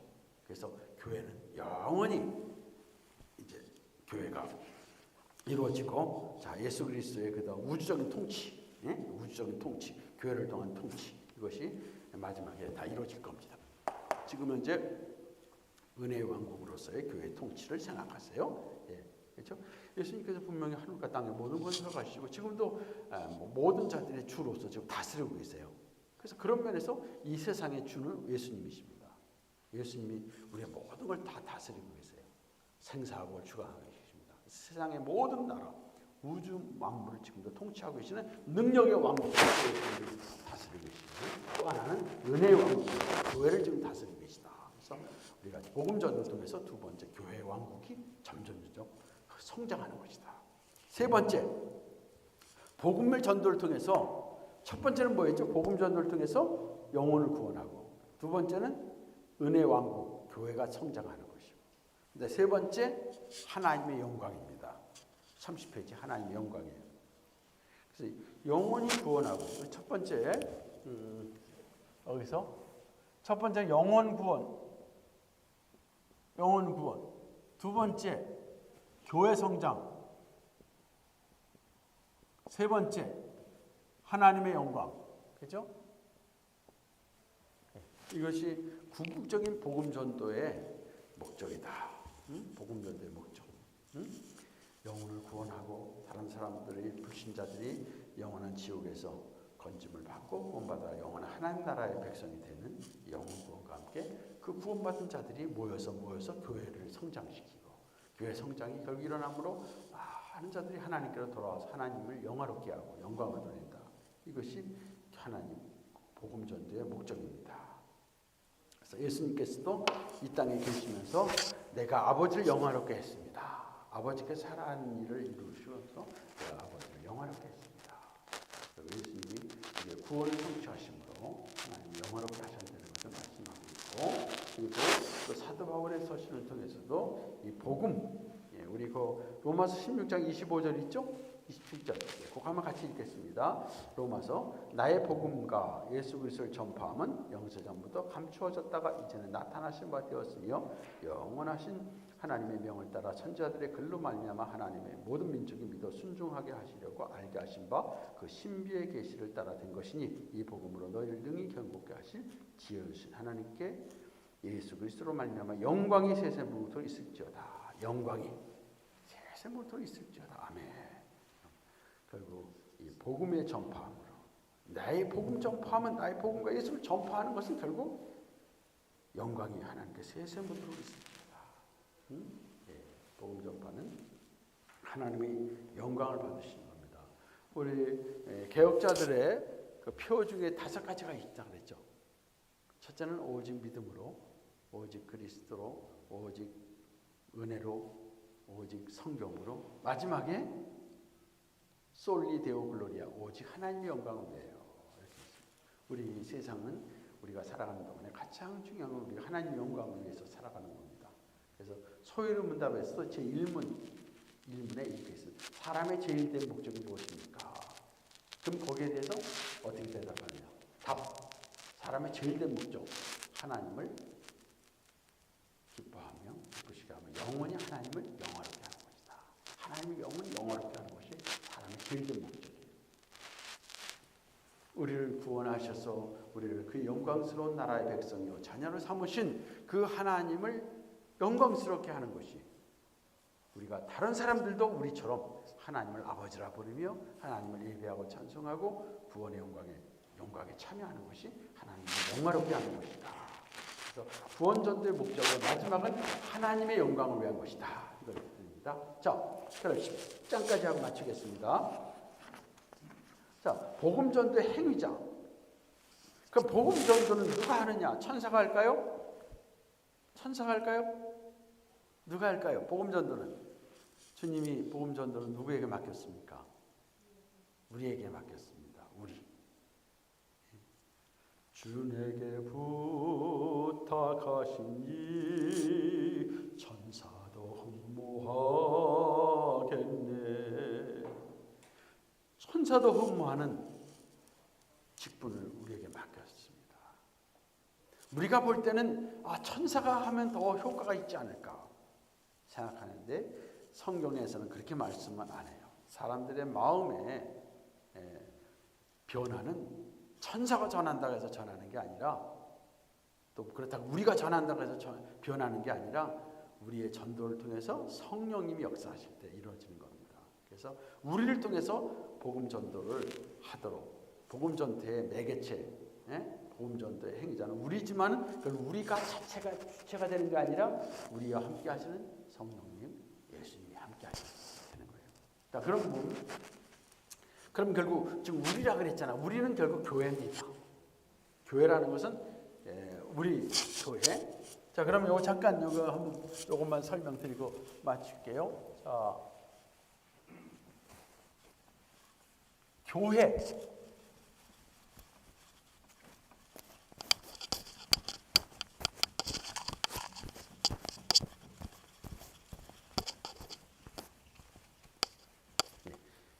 우리가 교회하면 줘요? 좀 틀으셔. 좀 올리셔야 돼. 아니, 이거 켜놓고 거기다 화살표 위로 올라가는 걸 좀 올리셔, 위로. 오케이, 됐습니다. 자, 자, 교회를 말하면 교회는요 크게 invisible, 즉 보이지 않는 교회가 있어요. 그 다음에 visible한, 보이는 교회가 있어요. 우리 눈으로 보이는 교회, 우리 눈으로 볼 수 없는 교회. 좀 기다리시면 돼요. 올려놨기 때문에. 올려놨어. 이제 기다리면 이제 올라올 겁니다. 자, 이 보이지 않는 교회. 그럼 보이지 않는 교회는 우선 교회라는 것은 건물이 아니라 구원받은 하나님의 백성 공동체죠. 모인 공동체입니다. 하나님의 백성, 구원받은 하나님의 백성들의 공동체가 교회란 말이에요. 그들이 모인 건물이 교회당이고, 그 교회. 그러면 그 하나님의 백성들이 교회인데, 이 보이지 않는 교회는 바로 무엇을 얘기하느냐면, 그게 두 가지죠. 하늘에 있는 천상교회 있어요. 그리고 이 땅에 있는 지상교회가 있습니다.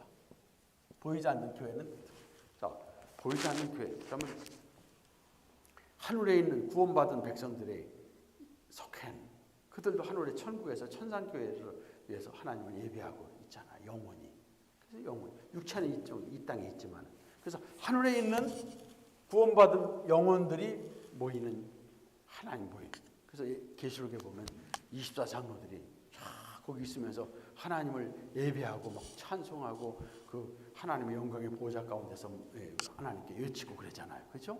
그래서 천상에서 하나님께 드리는 예배하면 교회, 이게 천상교회라고 말할 수 있는 거예요. 그럼 지상교회, 지상에는 많은 지역의 교회들이죠. 지역에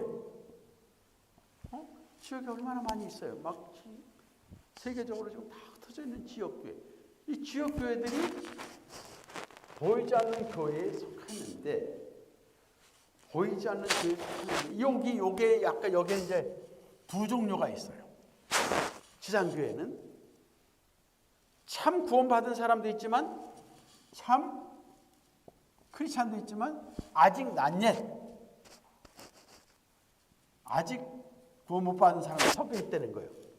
그래서 이 낫옛은 아니라 참 그리스도인들만이 보이지 않는 지상과 하늘에 있는 교회가 다 하나가 되죠. 그래서 이 보이지 않는 교회의 머리는 오직 예수 그리스도가 머리 한 분이죠. 그 모든 자들이 다 지체를 이뤄서 하늘과 땅에 있는 모든 참 크리스찬들이, 구원받은 자들이 한 교회를 이루는 거죠. 한 공동체, 하나님 백성의 공동체를 이루는 거죠. 교회. 자, 그러면 좀 더 보이는 교회를 말하면 여기는 하나의 지역교회를 말해요. 지역교회. 지상교회죠. 보이는 교회. 여기는 조직체를 가지고 있어요. 조직체로서의 교회입니다. 근데 여기 보이지 않는 교회는 유기체로서의 교회를 생각했어요. 유기체는 예수님이 머리고 모든 자들이 다 지체라는 한 몸이라는 유기체. 근데 이 지역교회는 조직체로서 있어서, 우선 교회 조직이 있잖아요. 목사님 있고 장로님 있고 권사님 있고 교회 조직이 있잖아요. 이런 조직체로서, 이런 조직체. 그리고 지역교회. 그러면 이 지역교회는 여기도 말한 것처럼 이중성이 있잖아요. 참 크리스찬도 있지만 아직 낫예신 크리스찬도 섞여 있어요. 그래서 이 보이지 않는 교회는 참 구원받은 하늘에 있든 땅에 있든 참 그리스도인들이 있기 때문에 거기에는 문제가 없어요. 거기 문제가 없어요. 근데 이 지역교회에는, 조직체로서 교회는 문제가 항상 많아. 왜 많을까요? 그 조직체로서 눈에 보이는 교회는 왜 문제가 많으냐면, 참 그리스도인도 있지만 아직 그리스도인이 아닌 자들도 있고, 그리고 참 그리스도인인데 아직 좀 이렇게 어린아이 같은 그리스도인들이 많아. 그 어린아이 같은 그리스도인이라는 것은, 그 어린아이들은 항상 뭐 찡찡 싸우고 서로 미워하고, 게다가 금방 또 뭐 그런 게 많잖아요. 어른도 마찬가지겠지만 어린아이, 그러다 보니까 교회는 막 서로 부닥치고 싸우고 그러다가 또 애들끼리 뭐 쪼꼬레, 네가 쪼꼬레 크냐, 내가 쪼꼬레, 내 거, 네 거야, 막 그 쪼꼬레 가지고 싸우듯이 교회 가서 보면 또 교회 또 뭘 가지고 교회 또 뭐 끝나고 나서 나갈 때 교회 또 음식 같은 거 가지고 또 문제가 되더라고. 어떤 분은 또 싸가, 어떤 분은 왜 싸가? 좀 싸가면 어때? 뭐 그거 가지고 또 그러고 어떤 분은 그러고 다니 이게 오늘 음식이 뭐 밥이 뭐 좀 안 좋아? 뭐 대인밥이 좋은 건데 아야 좀 또 그런 얘기 있고 뭐 여러 가지 막 교회는 막 그런 게 있어요.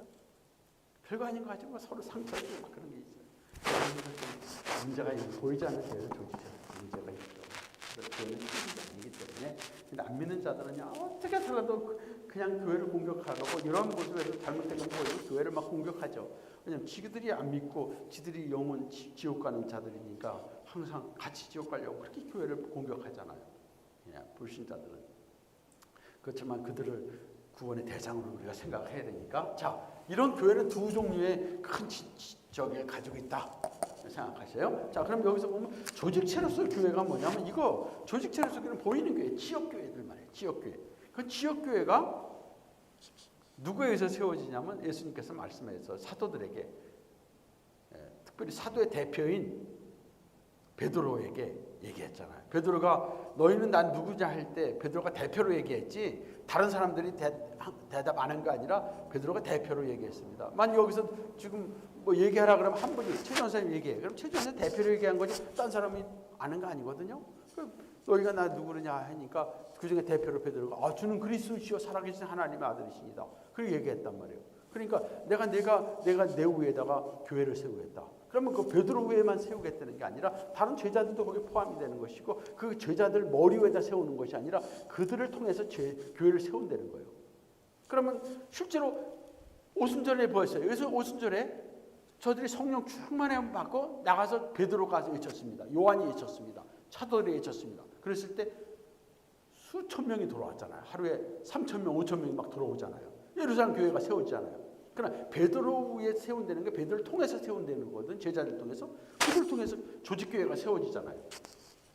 그러나 조직교회가 아니라 지상 보이지 않는 유기체에서 교회는 예수님의 머리예요. 그러나 지역교회는 베드로를 통해서 또 사도를 통해서 막 교회를 세워주고 그러면서 또 그 가운데서 교회에 또 엘더 장로로서 가르치는 장로로서 리더 감독들을 세우게 되고 이런 조직체가 세워지잖아요. 자 이런 조직체를 한번 생각하는 거예요. 이런 조직체가 사도를 통해서 세워지고 그 다음에 예루살렘 교회가 세워지고 그 다음에 안디옥에 세워집니다. 안디옥 교회가. 그리고 안디옥 교회가 세워지고 그리고 안디옥 교회에서 바나바와 바울을 또 선교사로 보냅니다. 그때 바나바와 바울이 가서 1차, 2차, 3차 전교하면서 막 각 지역에다가 교회를 세우잖아요. 그래서 거기서 믿는 자들이 생기면 믿는 자들이 함께 모여서 교회를 지역교회를 해요. 그래서 사도 바울은 갈라디아 지역에 있는 교회를 해서 갈라디아 교회, 그리고 데살로니가 지역에 있는 데살로니가 교회, 그 다음에 뭐 빌립보에 있는 지역에 있는 교회들을 믿는 자들이 모여 뭐 집에서도 모이고 이렇게 모이겠잖아요. 빌립보 교회, 에베소 교회, 서문화 교회, 각 교회를 세운 거예요. 자 이런 교회들을 세우는데 그 교회들이 모여서 해야 될 일이 두 가지. 교회가 가장 보이는 교회, 안 보이는 교회도 보이는 교회가 이 세상 지역교회에서 가장 해야 될 일이 교회가 해야 될 일이 두 가지가 있습니다. 본질, 교회 본질. 하나는 예배. 예배는 여기는 이제 교육도 다 포함이 되죠. 그 다음에 또 하나는 뭐냐면 전도.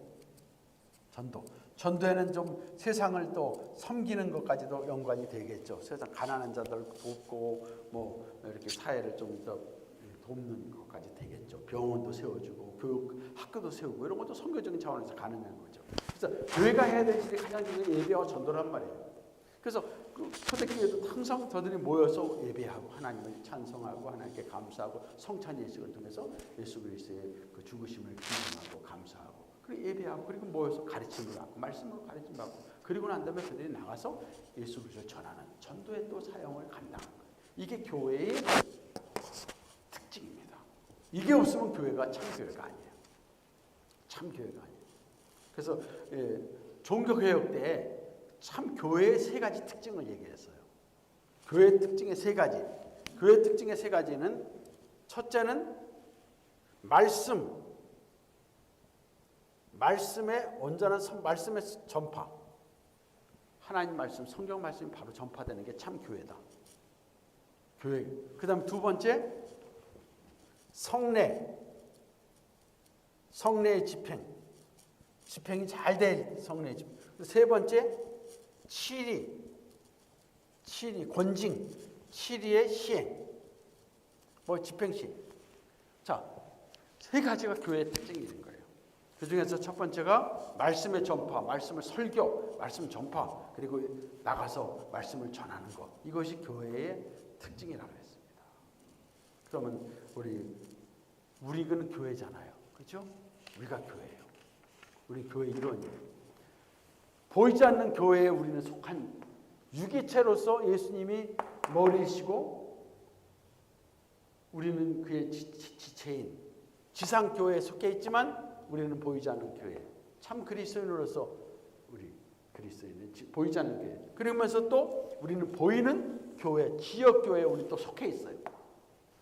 그런데 특별히 복음 전도는 보이지 않는 게 아니라 보이는 지역교회에서 이 복음 전파의 사명을 해야 된다. 그리고 한 가지 더 유기체로서의 교회가 있어요. 유기체, 아까도 말했죠. 유기체.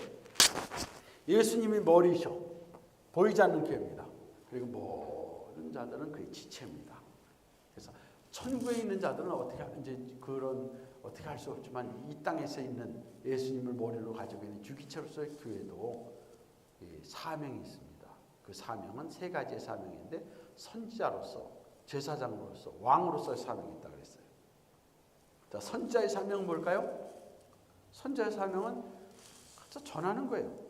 하나님 말씀이 가라사대 하나님이 말씀하시기를 전하는 게 선지자의 사명입니다. 전도. 제사장의 사명은 뭘까요? 하나님께로 나가서 중보의 역할이니까 우리가 기도하는 거죠. 제사장의 역할은. 그 다음에 왕의 역할은 뭘까요? 왕은 통치하고 다스리는 거 아니에요. 그럼 우리가 이 세상에 그냥 꼬리가 되지 말고 이 세상에서 우리가 그리스도에 있는 크리스찬으로서 이 세상이 그리스도의 왕권을 가지고 우리가 이 세상을 변화시키고 새롭게 하는 그런 또 왕권의 사명이 있는 거죠. 근데 여기서 첫 번째 말하는 선자로서의 사명은 전하는 사명이다. 전하는 사명이다. 이게 그러니까 자, 보이지 않는 교회로서 유기체로 속한 여기 한번 보세요. 자, 보이지 않는 교회, 우리는 지상교회, 그러면서 이게 유기체로서 교회죠. 우리는 유기체로서 교회, 예수님 머리시고 우리는 그의 지체란 말이에요. 그런 지체로서 우리가 해야 될 사명이 세 가지. 선지자로서, 제사장으로서 왕의 직분을 가졌다면 특별히 선지자로서 우리는 선포하는 사명이 여기에 속한 우리로서도 필요하고, 그 다음에 우리가 보이는 교회, 지역교회로서 우리가 속해 있잖아요. 지역교회에 우리는 속해 있어.